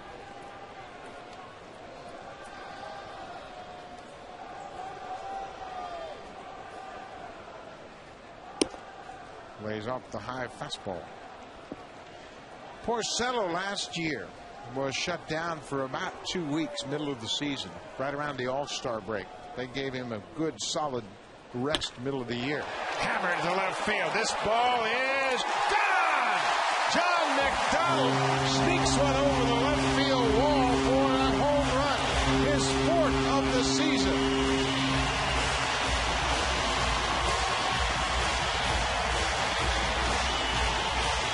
Johnny Mack last year had his highest slugging percentage of his career. He says he's going up there and getting 3 good swings at the ball every time up. No flaying balls to right field. He's starting to turn on balls. Gets a pitch up from Porcello. Porcello doesn't give up a whole lot of home runs, but this time it's elevated. And it's the 13th home run given up by Rick Porcello this season. Jose Bautista with 2 outs.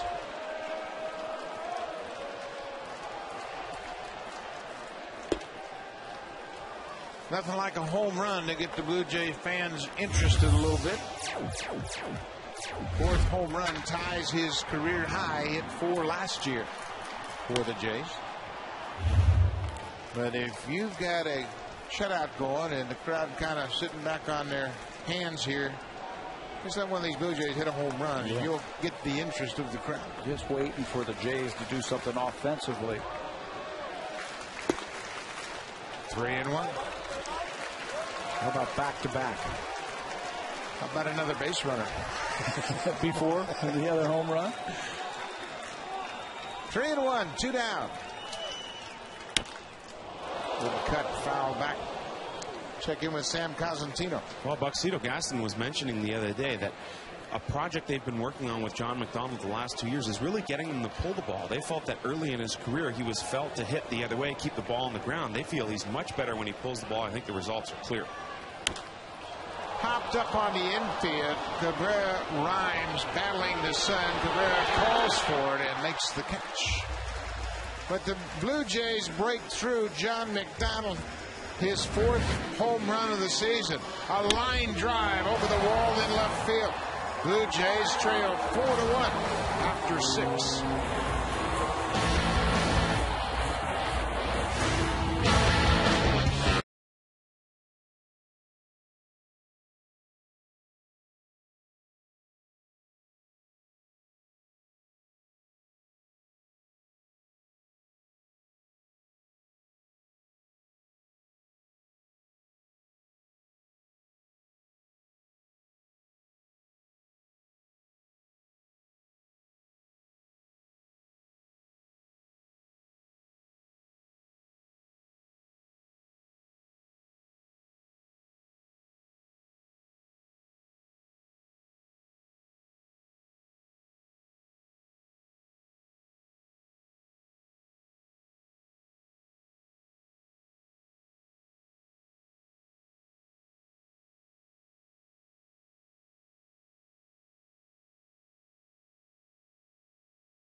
25th right here at the Rogers Center. The prize includes airfare, hotel accommodations, and a little spending money, $1,000 worth. To enter, visit BlueJays.com.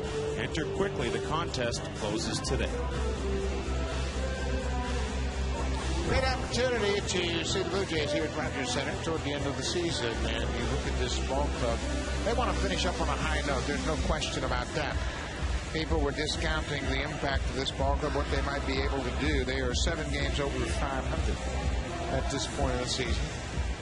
It was thought to be much more of a rebuilding year than it's actually turned out to be.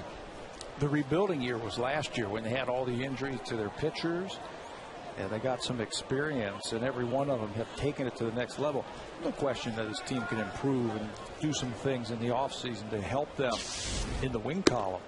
But I think they're on the right track. Well, we have highlighted their pitching, and certainly last night, yesterday afternoon, Kevin Gregg picked up his 30th save of the season. Long drive to left field. Fred Lewis is back at the wall. This ball is off the foul pole home run. Ryan Rayburn, a high fly ball, hits the foul pole down the left field line. His 9th home run of the season. The Tigers have regained the 4-run lead. 41st RBI for Rayburn. Any ballpark would have not been able to hold this one. Fastball from Jesse Carlson. It's down the line. The only question was, is it going to stay fair? And you can see from that replay right off the middle of the foul pole. Miguel Cabrera chases a first pitch, off-speed pitch. Rayburn, one of the 3 young outfitters we've been talking about, Rayburn, Jackson, and Casper Wells. Also, you talk about Brennan Bosch, who is a candidate for Rookie of the Year for most of the season. He, along with his teammate, center fielder Austin Jackson. I remember talking to some of the Tiger minor league coaches and managers in spring training when we were in Lakeland. And one of the things that they were saying was, hey, Tigers have some legitimate home run hitting minor leaguers that are going to spend their season in AAA this year. Larry Parrish, who was their manager, and Leon Durham, who was their hitting coach, were talking about them. And they gave me some of the names, Bosch being one of them, Casper Wells, who you've been mentioning, and said they are legitimate 25 home run a year hitters in the big leagues. Tom Brookins, the first base coach, had most of these players last year in AA. Right back up the middle. Cabrera has his 2nd hit of the afternoon.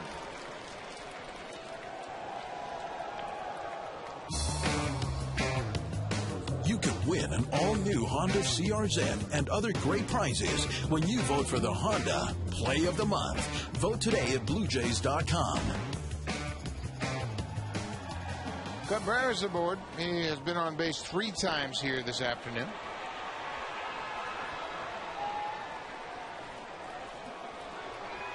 Johnny Peralta, 1 for 2 and a strikeout, takes a first pitch strike.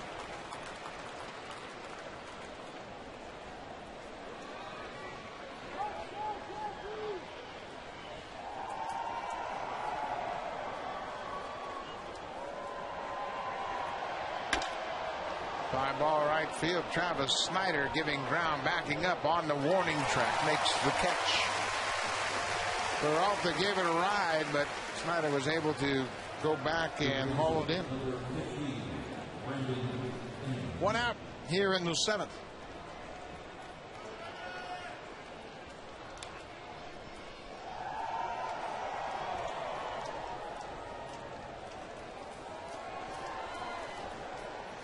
Brandon Inge really had a little bit of a struggle here during this series. He's now 1 for 14. There goes Cabrera, swing and a miss. The throw from Molina, not in time. A little bit more from the big guy than just a bat. He picks up his 3rd steal of the season. Either somebody missed a side or somebody missed a hit and run. Cabrera shug it into second base. 3 stolen bases for Cabrera. Just ahead of the tag. Gets himself into scoring position for Brandon Inge. Drive to left field. Fred Lewis back. This ball is gone. Inge with a 2-run home run. Second of the inning. Just his second hit in the series. Tigers lead 7-1. For Inge, his 9th home run of the season.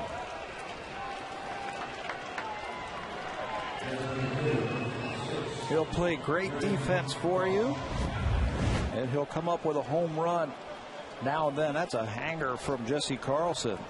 Brandon Inge hit 27 home runs for the Tigers in 2006, 27 more of them last year. Not a high average guy, but he'll hit you the home run when you need it. Well, that's what you want at third base, and at the corners, the Tigers certainly have that potential with Cabrera at first and Inge at third. Almost misses the bag at first. Well, you're not real sure of that line drive like that. If it's going to go out, you're watching it, you're hoping. You're trying to push that ball over the wall. Sometimes you forget where you are. 3 runs in for the Tigers here in the 7th. They've broken the game wide open. They lead 7-1. That was the score of game 1 of this series on Thursday night. The final was 7-1.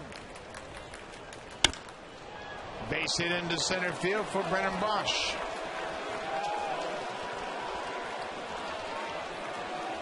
Fourth hit of the inning allowed by Jesse Carlson. Bosch has had a great average against the left-hander. If you don't get the ball down, they're going to hurt you. Home run by Rayburn, a single, another home run by Inge, and now another single from Bosch.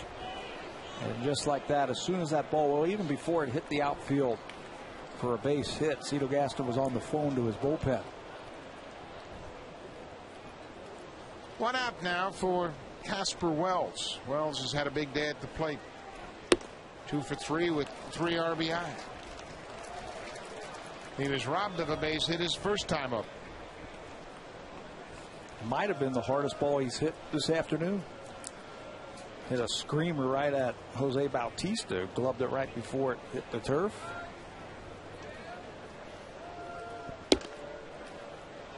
Fastball just inside.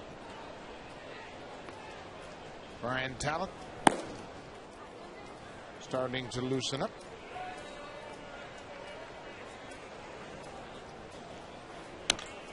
Another drive to left field, but this ball is going to hook back into the seats.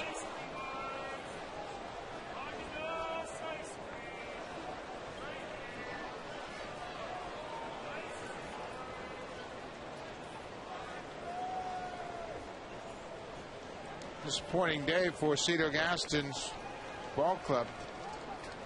Trying to win back-to-back series. They took 2 of 3 from the Yankees and had a chance to win this series. Mind you, it's not over, but Rick Porcello has been tough. Little looper behind second base. This is going to be caught by Vernon Wells. Well, they still have 3 shots at the Tigers here, but you're right. Porcello has been awfully tough. So let's look ahead. This is the sked ahead, the next 5 series. Well, you see, go back-to-back with the front runners in the American League East, Tampa Bay and the Yankees, then Texas. Tampa Bay again and Baltimore. And Baltimore's been playing much better. But that'll take the Blue Jays through the middle of September before they make one more trip to Boston. You know what you have to think about when you're facing Tampa and the Yankees in Texas. They are right up there in earned run average in the American League. Oakland leads, and then it's Tampa, Texas, Minnesota, and New York. And the other thing they all have in common, they are playoff bound. They have their focus on the playoffs, and the final series of the season for the Blue Jays will be a 4-game series in Minneapolis against the Twins.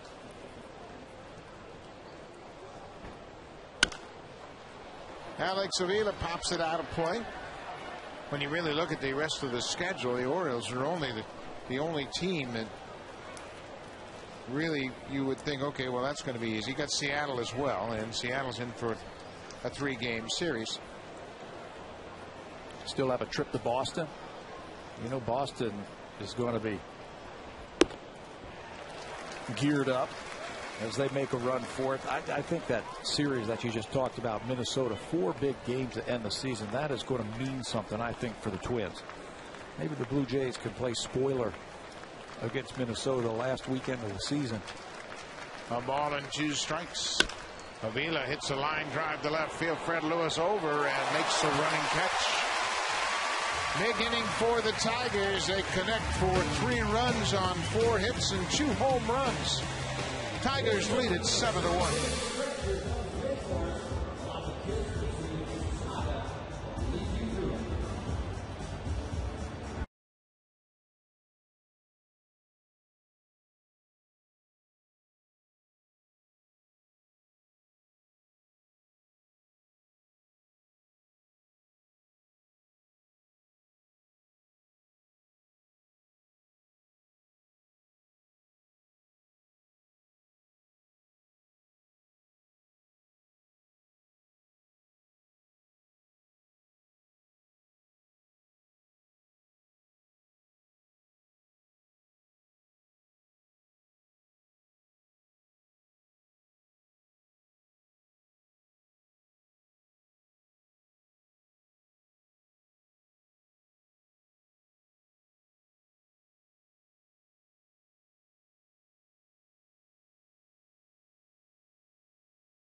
Highlights available. Visit BlueJays.com for more details on At Bat 2010.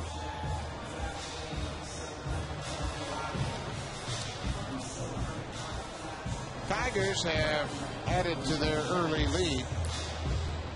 They put up a 3-spot top half of the 7th inning. Now the Blue Jays trail by 6. Middle of the order here against Rick Porcello, who is dealing. Porcello last time out held the Royals to 2 hits over 7 innings. Says he used all of his pitches in that start. And he's using all his pitches. This is a different pitcher than the one we saw last year. I think he's going to find a happy medium between what we saw last year and the way he's pitching now. And he's one of those guys that can do just about anything you ask. You say, hey, Rick, you ever throw a 4-seam fastball? He goes, oh, yeah, I can throw that once in a while. 96, 97. He's just that talented. He has the ability to do those things. Still young and still growing. In that regard, he reminds me a little bit of Steve. He's so athletic, he can do a lot of things. He's got great delivery on the mound. He's got great mound presence. High breaking ball lifted into center field. Jackson took a step back, but recovers and makes the catch.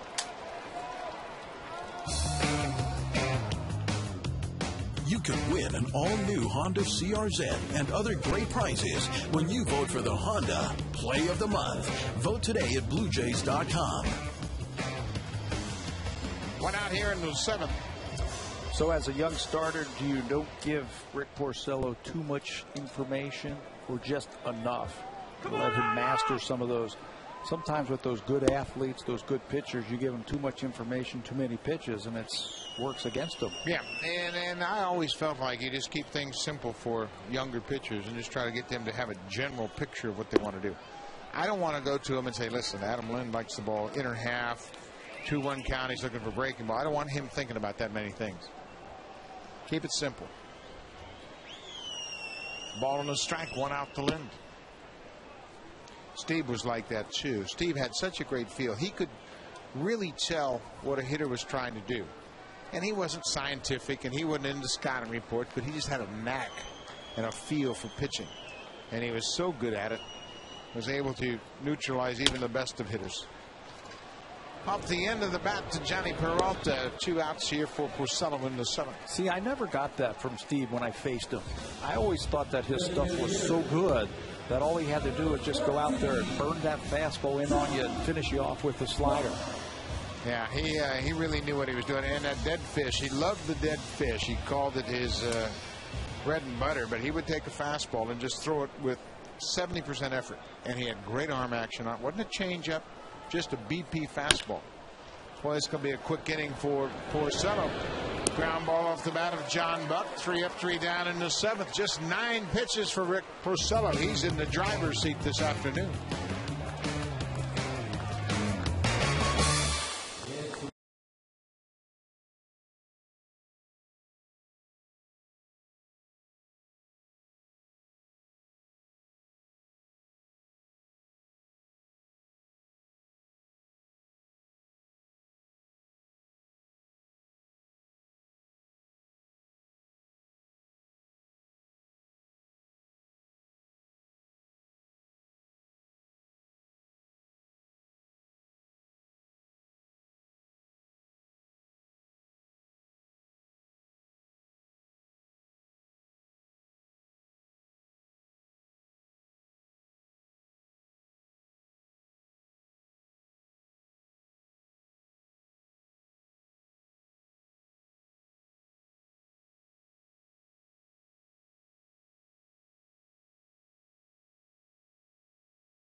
Welcome back to Rogers Center. Buck Martinez along with Pat Tabler as the Tigers have a 7-1 lead over the Blue Jays in the 4th and final game of this series. Mike McCoy just called back up from AAA Las Vegas, takes over defensively in center field for Vernon Wells. Brian Talent, the left-hander, comes on. Jesse Carlson pitched an inning in the 3rd and had a rough 7th inning, so Talent will come on to work the 8th, top of the order. 20 games as a reliever this year for the Blue Jays. He has been basically the long man out of the bullpen, although he did pitch in a big inning just yesterday against Detroit. Pitched the 8th inning, gave up a hit, had a couple of strikeouts.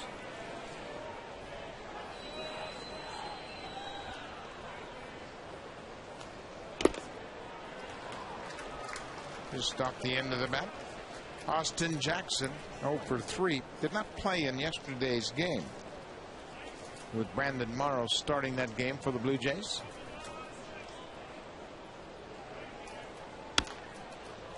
Popped down the right side and out of play. We mentioned the bright future for the Tigers when you look at the centerpiece to their outfield. Austin Jackson, guys that can play on the corners, and 4 of them overall, the young outfielders. There's a base hit to left field. And some good young pitching coming up. Obviously he can play in the big leagues. His stuff is so good. Kid Austin Jackson, could he have played for the Yankees? Oh yeah. I mean, he obviously can play. How do you give up on a guy like this? Yeah, and they thought they were going to go with more experience, and they got enamored with the numbers Curtis Granderson put up in Comerica, thinking you put him in the short porch in Yankee Stadium, he had 35 home runs. That hasn't worked out at all. It's scary to think about the Yankees with Jackson in center field. And if there was ever a team that needed an infusion of athleticism and youth, it's the Yankees. The Yankees. So they got older and less athletic when they traded Austin Jackson. Think about that. What if he's hitting 8th or 9th all season long for the Yankees? What if he's hitting 260 for the Yankees? As opposed to 300. The way he plays center field, too, in that ballpark. How about Brett Gardner and Austin Jackson? I mean, it's like having 2 outfielders. Yeah, it's pretty awesome. But you know what? Tigers end up with pretty good offseason last year. Ball on a strike. 8th inning. Rhymes, base hit. Fred Lewis will try to cut it off, and Jackson breezes around second, headed for third. First and third, nobody out. You can include Will Rhymes in their cast of young players, too. He's got a nice little short stroke. Not intimidated by a left-hander, hitting over 400 this year in his major league at-bats versus left-handers. Rhymes is 27, a little bit older than Jackson and Bosch and Casper Wells and Ryan Rayburn. Getting his first taste of big league pitching, and he likes it.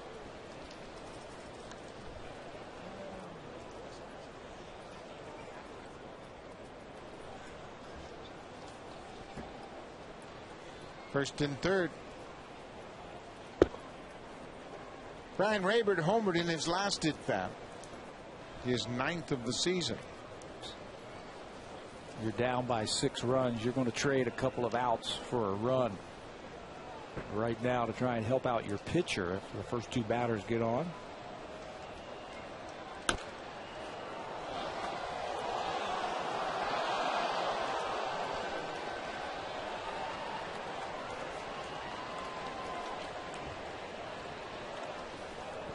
Rayburn's more experienced than the cast of Bosch and Wells and Jackson and Rhymes.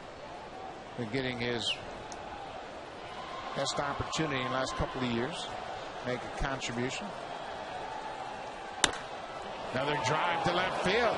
This ball is going to go out of the ballpark. Rayburn has done it again. His second home run of the afternoon. This a 3-run homer. 10-1 Tigers.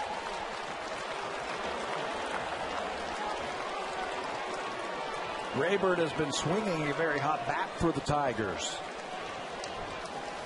He has jumped all over Carlson last time for a home run, and now Brian Talent doesn't waste any time. Once the ball down and away, it's down and in, right into the power zone of Mr. Rayburn. 337 average, 7 doubles, 6 homers over his last 22 games. Make that 8 home runs now. Miguel Cabrera. Cabrera has 2 hits and RBI. He was also intentionally walked. He scored twice. He's behind 0-2.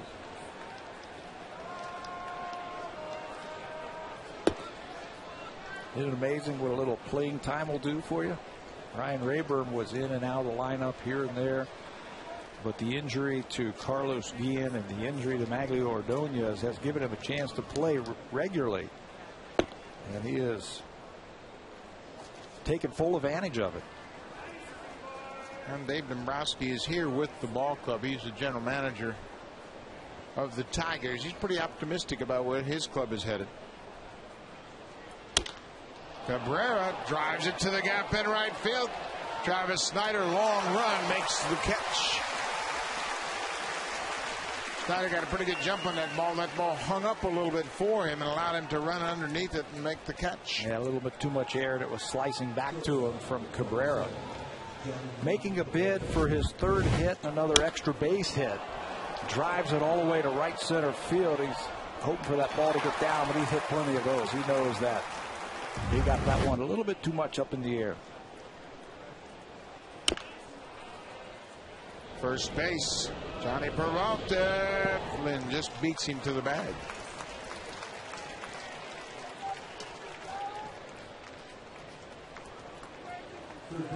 Dave Dombrowski, who started out in Montreal, went to Chicago with the White Sox, and he's done a great job here in Detroit. And he's one of those guys that's around the ball club a lot and always trying to maintain a great line of communication with his manager, seeing what he needs and how he wants to move forward with his ball club. Does a good job of drafting big, strong pitchers. And the Tigers, from what I understand, are just stacked up in the minor leagues with a lot of good young pitching that we will probably see in the next couple of years. That ball is popped up, foul ground. Lynn over near the wall, and now he's overrun it. He didn't see that ball, and once he got over near the wall, he wasn't even in the neighborhood. I don't know what the problem is today with the pop-ups. This is the third time a ball has gone up and a Blue Jay defender has not been able to make the play. Brandon Inge has hit 2 of them. 0-2, 2 outs. It is a tough sun day here. Bright sun high above Rogers Center. Cloudless sky, and you talk about that. That's what they call the high sky. You don't have those clouds to try and give you a little depth perception. The ball goes up and just disappears. Even if you're wearing sunglasses, it's still tough to pick up. It's one thing that Lynn said after the game yesterday. What was the toughest thing about playing first base? Seeing the ball. And I agree. I've played first base here at this stadium on day games, and throws from the infielder is very tough to pick it up. 3-2.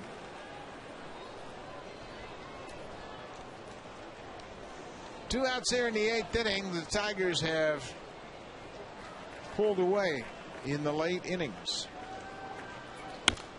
Inge pops it up again.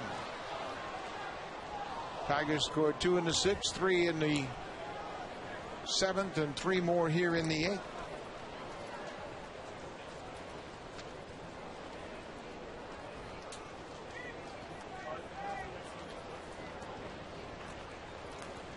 Three and two, 2 outs. Right back to Talent, knocks it down, recovers, throws Inge out at first. But the Tigers get 3 more runs. They are all over the Blue Jays, lead 10-1.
Reproduced or retransmitted in any form, and the accounts and descriptions of this game may not be disseminated without the express written consent of Rogers Blue Jays Baseball Partnership. New first baseman for the Tigers will be Don Kelly. He gives Miguel Cabrera the rest of the day off. Kelly has played a couple of different positions for Jim Leland. First, third, left, and center, so he'll take over for Cabrera. And taking over on the mound is Phil Koch, 7-3 with a 255 earned run average. The left-hander up there in appearances for the Detroit Tigers. Koch was the losing pitcher here on Friday night in the 11th inning. Gave up the RBI base hit to Adam Lynn. He came on to work the 11th, got Adam Lynn. I said Aaron Hill. Aaron Hill got the game-winning hit off Koch on Friday night. Blue Jays with just 2 hits off Rick Porcello. Almost identical line to his last start against Kansas City. 7 innings, 2 hits. Solid.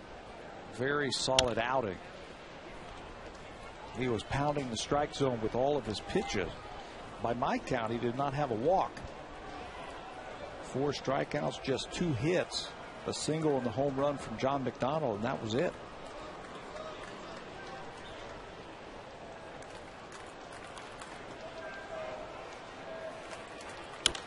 Aaron Hill pops it up, shallow center field. Austin Jackson in. Makes the catch. 1 out here in the 8th. Take a look at Rick Porcello's pitching line. Came into this game with a 6-11 record, and he improved on those numbers dramatically. He had line for win number 7 with a 9-run lead. Jimmy Leland gets him out. 7 innings, 101 pitches, and no walks. To me, that's a quality start. 2 hits? 7 innings, 2 hits, no walks. Raise the standard a bit.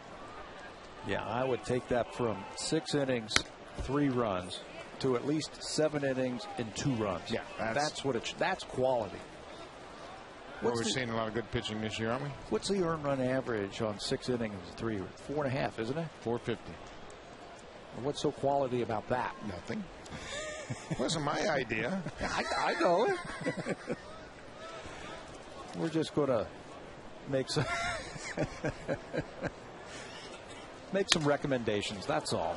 Little dribbler to second, backhanded by Rhymes in time to get Snyder.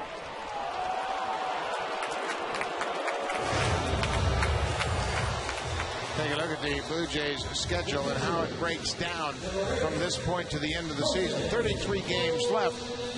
About a 50-50 split home and road. But look at the matchups. American League East, tough division. I think you said it best, too. You're playing against teams, not just over 500, but they are going for pennants and trying to get into the playoffs. So they're going to be lining up their pitching staffs. They're going to be playing, laying down for some of those teams. Baltimore and Seattle will be the only 2 teams that don't have postseason aspiration. And this is not going to be the same Baltimore team that we have seen all season long. And you always have the chance to run into Felix Hernandez when you face Seattle. Jose Molina.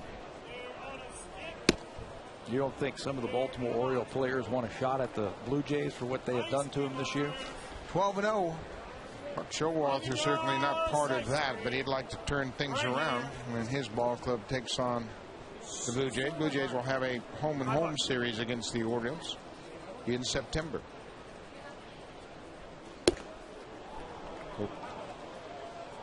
Gets back into the count. 2 balls and a strike. Blue Jays have really been shut down effectively. Bautista had the first hit of the game. McDonald had the solo home run. The only other base runner was Aaron Hill. Tough to score when you only have 3 guys get on base. Fly balls, ground balls, a little bit of everything. I think Porcello was in control. Knew what he wanted to do and went out and did it. He retired the first 11 batters that he faced this afternoon. Good cut by Molina. It's a full count. It's a good thing, I think, that Jim Leland does, getting Phil Koch into this game here after giving up that walk-off hit the other day. Right back on the mound. The Tigers, as we mentioned, will go from here to Minneapolis. Get them back on the mound. Feel good about yourself heading into those next 2 series. A pop-up. Right side. Kelly just into the game. Calls for it and makes the catch. Koch comes on and has an effective inning here in the 8th. The 1-2-3 inning. Casey Jansen comes on to work the 9th.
Tomorrow night, 7:10 Eastern Time on Rogers Sportsnet will be Brett Cecil up against Wade Davis.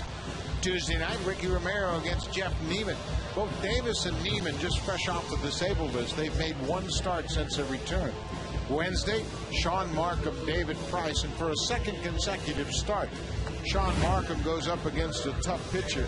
He had Verlander the last time out, contrasting styles, but he held his own.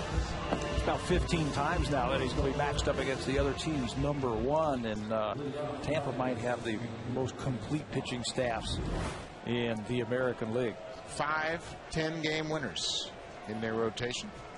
Casey Jansen starts things off here. Comes on in relief of Brian Talent. That was their first pitch strike to Brennan Bosch.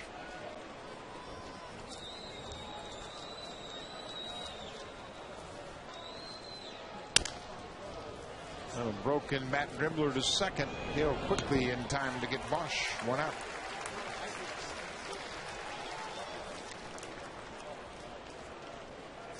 Jansen pitched in the first game of this series. Pitched an inning and a third, gave up 2 hits and 1 earned run, had a strikeout.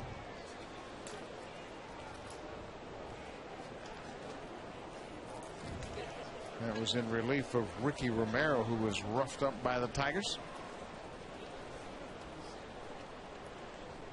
Casper Wells takes the first pitch strike from Jansen.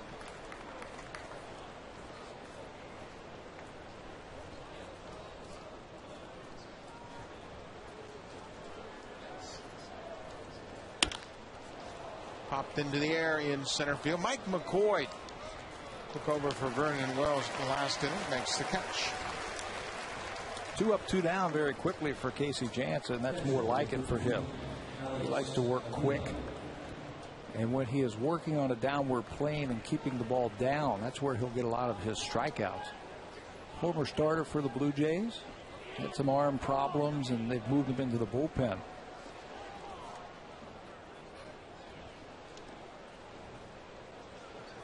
Alex Avila, the catcher. Could be a quick inning for Jansen. Hill for a second time, just 5 pitches in the ninth. Casey Jansen has our quick 9th inning. Blue Jays one more chance. They trail 9-9.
A chance to win prizes in the Burger King Super Fan Contest.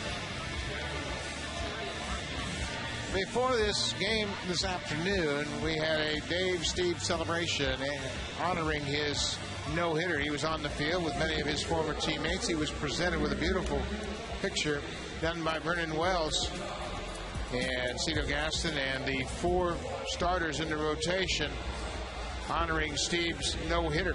Good day for Dave. We had him on, and he was really moved by the ceremony and all the emotions of this great day. Got to throw out the first pitch, and he threw it to Brandon Moore. I thought that was symbolic, passing of the torch, if you will, to the next best thing, I think. Morrow's got some outstanding stuff, and so does the guy on the mound. Jose Valverde, the closer from the Detroit Tigers, will take over. Valverde, we have not seen him in this series. 24 for 26 in saves. He had a 24 straight save opportunity snapped his last time out. He had saved every game since April the 9th, but Kansas City got him. Great numbers for Valverde. Valverde needs some work, as Pat mentioned, his first appearance in this series.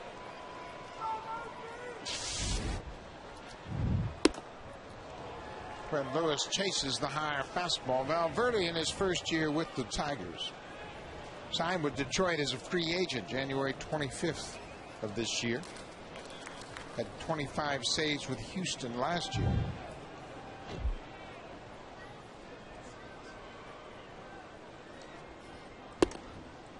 Oh, 0-2. Got to dial it up against Valverde because he throws very hard. Problem he had in his last outing, the one where he gave up the lead against Kansas City, is he was talking about it after the game. He said his splitter was just darting all over the place. Could not control it. And that is the pitch that he will get a lot of strikeouts with. 0-2. Up and away at 97. That's a great combination, have that kind of velocity and then throw that split finger fastball. Two different planes for hitters to deal with. See him working on that grip as he gets set on the rubber.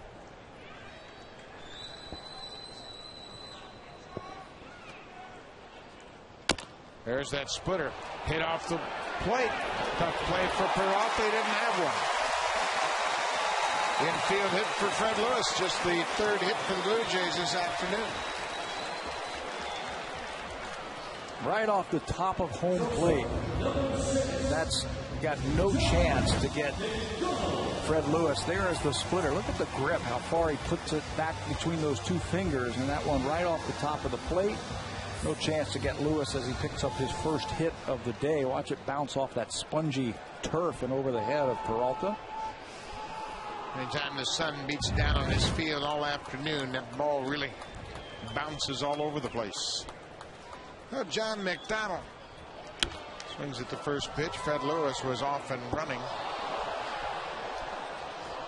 as the Tigers are playing behind Lewis at first. McDonald with that home run last time up. Fourth home run of the season. That ties his career high.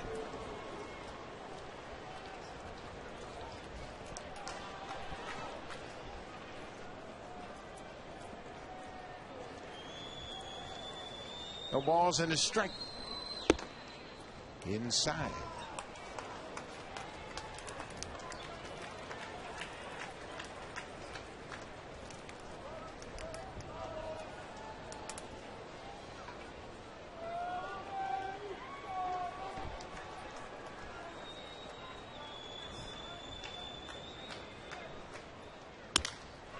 Base hit for John McDonald. Second hit of the afternoon. He got jammed and fights it off. Breaks his bat. Johnny Mack has a multi-hit game. Valverde is still struggling. Isn't it interesting how many times closers will come in because they need work and struggle? You look at McDonald, got that ball off the end of the bat and gets enough of it to put it in play. Non-save situations when closers come in. I don't know if the adrenaline is not pumping as hard or they don't feel like they have to make pitches, but you're right. Every time they come in, it seems like they're always in trouble. And now, one-on-one. Power against power. Bautista 1 for 3 today. Popped up a couple of times. Big arm of Jose Valverde.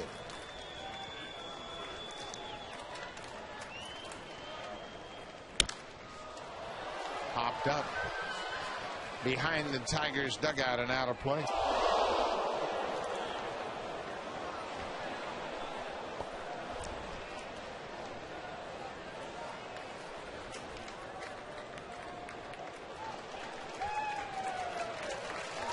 Did she get the ball?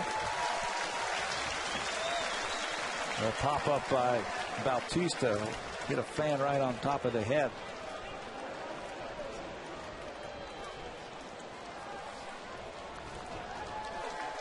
The ball's in a strike to Bautista. 2 on. Fastball at the knees. 0-2. I don't care what the score is. You hate to give away an at-bat. Bautista felt that ball was off the plate. And he doesn't give away at-bats. Got a chance to drive in his 100th run of the season. So you know he is bearing down right here against Valverde. 0-2. Pop this one a mile high behind home plate, but again back into the seats.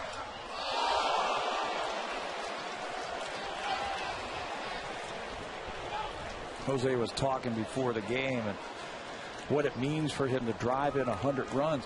Early in the year, remember, he was hitting first in the lineup. It was more about taking pitches and getting on and scoring runs for the team. But when Cito Gaston moved him down into the batting order, started getting hot, hitting home runs, and felt like he really had a shot at driving in 100 runs, and here he sits. Behind Valverde, 0-2. There's that splitter. The late break took it over the inner half of the plate. Bautista's called out. That was a nasty pitch. Yeah. Couple of hard fastballs, and look at the grip again, how far he tucks it down into those fingers. He's got big hands that allows him to control it like that and throw it that hard. Caught the inside corner, plenty high enough. Just a tough pitch. Mike McCoy hits for the first time this afternoon. He took over defensively in the 8th inning for Vernon Wells. Goes after the first pitch.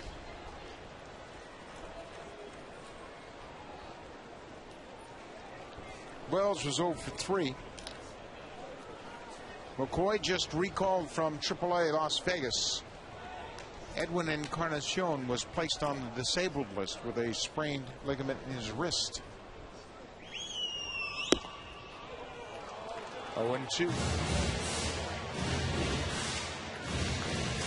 What are you looking for here? I don't think it's any surprise. This is what Valverde wants to do. Taking this opportunity to work on that splitter, you bet.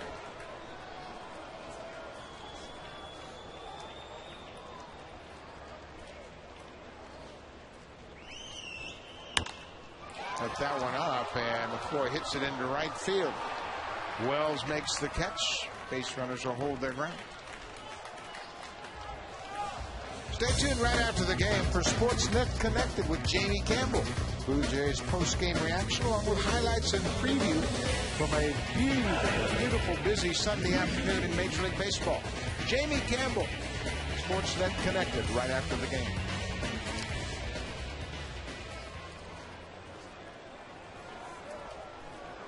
Two outs now. Adam Lind 0 for 3. Blue Jays with just 4 hits on the afternoon. Porcello gave up 2, and Valverde has given up 2 here in the ninth. Pop back out of play. What's Adam Lind saying right now? It's 10-1. There's 2 outs in the bottom of the ninth inning, and you're throwing the off-speed pitches. But the relievers, they got their ERA they're worried about, too. Yeah, they sure do. And certainly, this kind of simulates the situations that Valverde will be in close situations. He's got himself into a jam. He's got a couple guys on. And a tough hitter at the plate. So this is actually serving Valverde very well to get into a jam like this, even though the score is 10-1.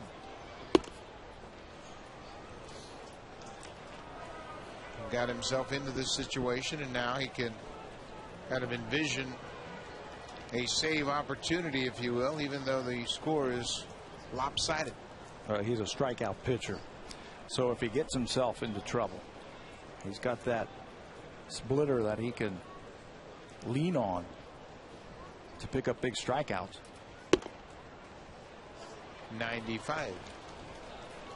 Valverde has thrown 17 pitches. The Tigers have the off day tomorrow in Minnesota. They will play the Twins on Tuesday. So he needed to work here. He hadn't pitched in the series until this ninth inning.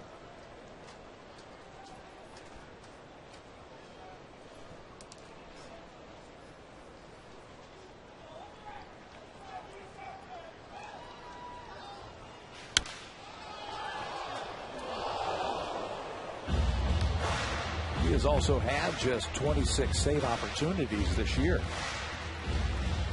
24 saves. His numbers are outstanding, but he just hasn't had the opportunities like a Mariano Rivera or a Jonathan Papelbon. Kevin Gregg has had 35 chances this year. Valverde just 26, and he's been good on 24 of them. Breaking ball hit deep to right field. This ball is out of here. 3-run home run for Lynn. Valverde hung that splitter, and Lynn hammered it. You know, he showed it to him early in the count. First pitch, he went with the splitter.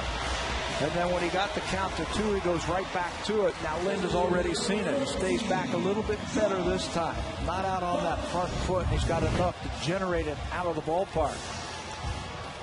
Hanger stays back on it. Second home run this series for Adam Lind. John Buck, the DH. 0 for 3.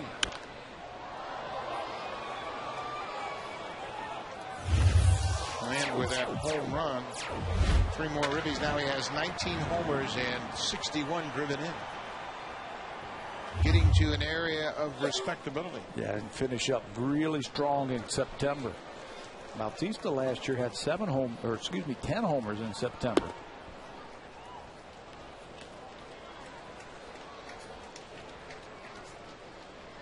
Ball on the strike to John Buck. 2 outs here in the ninth. It's a 10-4 game.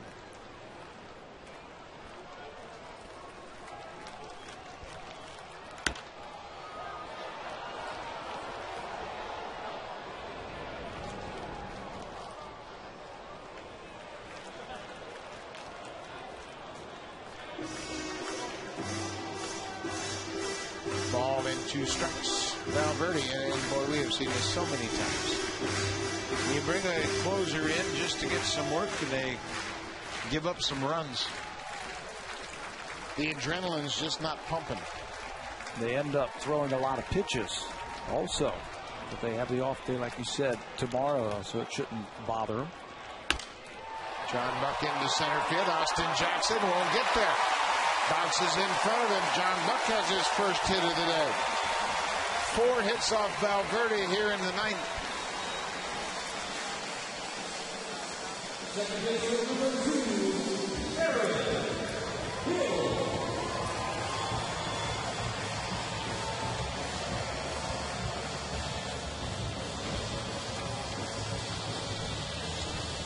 Aaron Hill reached on an error in the 5th.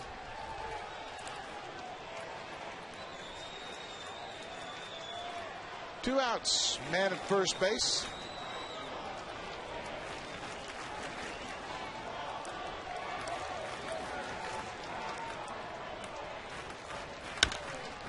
Hopped up a mile high over near the rail.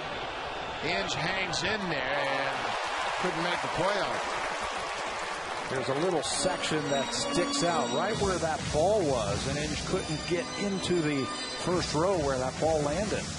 That revolving signboard down the line, and just couldn't get up against the wall right in there as that juts out about 2 feet.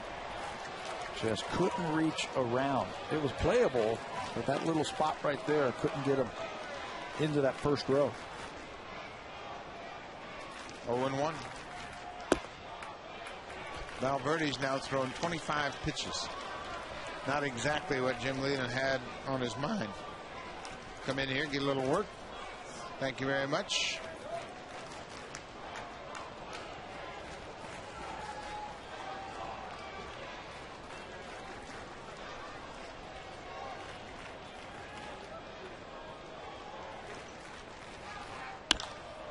Center field, but not deep. Austin Jackson is there, and this should do it. The Tigers win in big fashion. They scored 10 runs on 12 hits today and pound out 3 home runs. They split the 4-game series with the Blue Jays. What a day for the young players for the Detroit Tigers. Rayburn with a couple of home runs. Austin Jackson got it started with a base hit. Rick Porcello with 7 very solid innings. The Tigers right there in the Central. The Blue Jays will pack up their mats and head south, take on Tampa Bay tomorrow night. We will be there for all the action. Stay tuned. Connected next.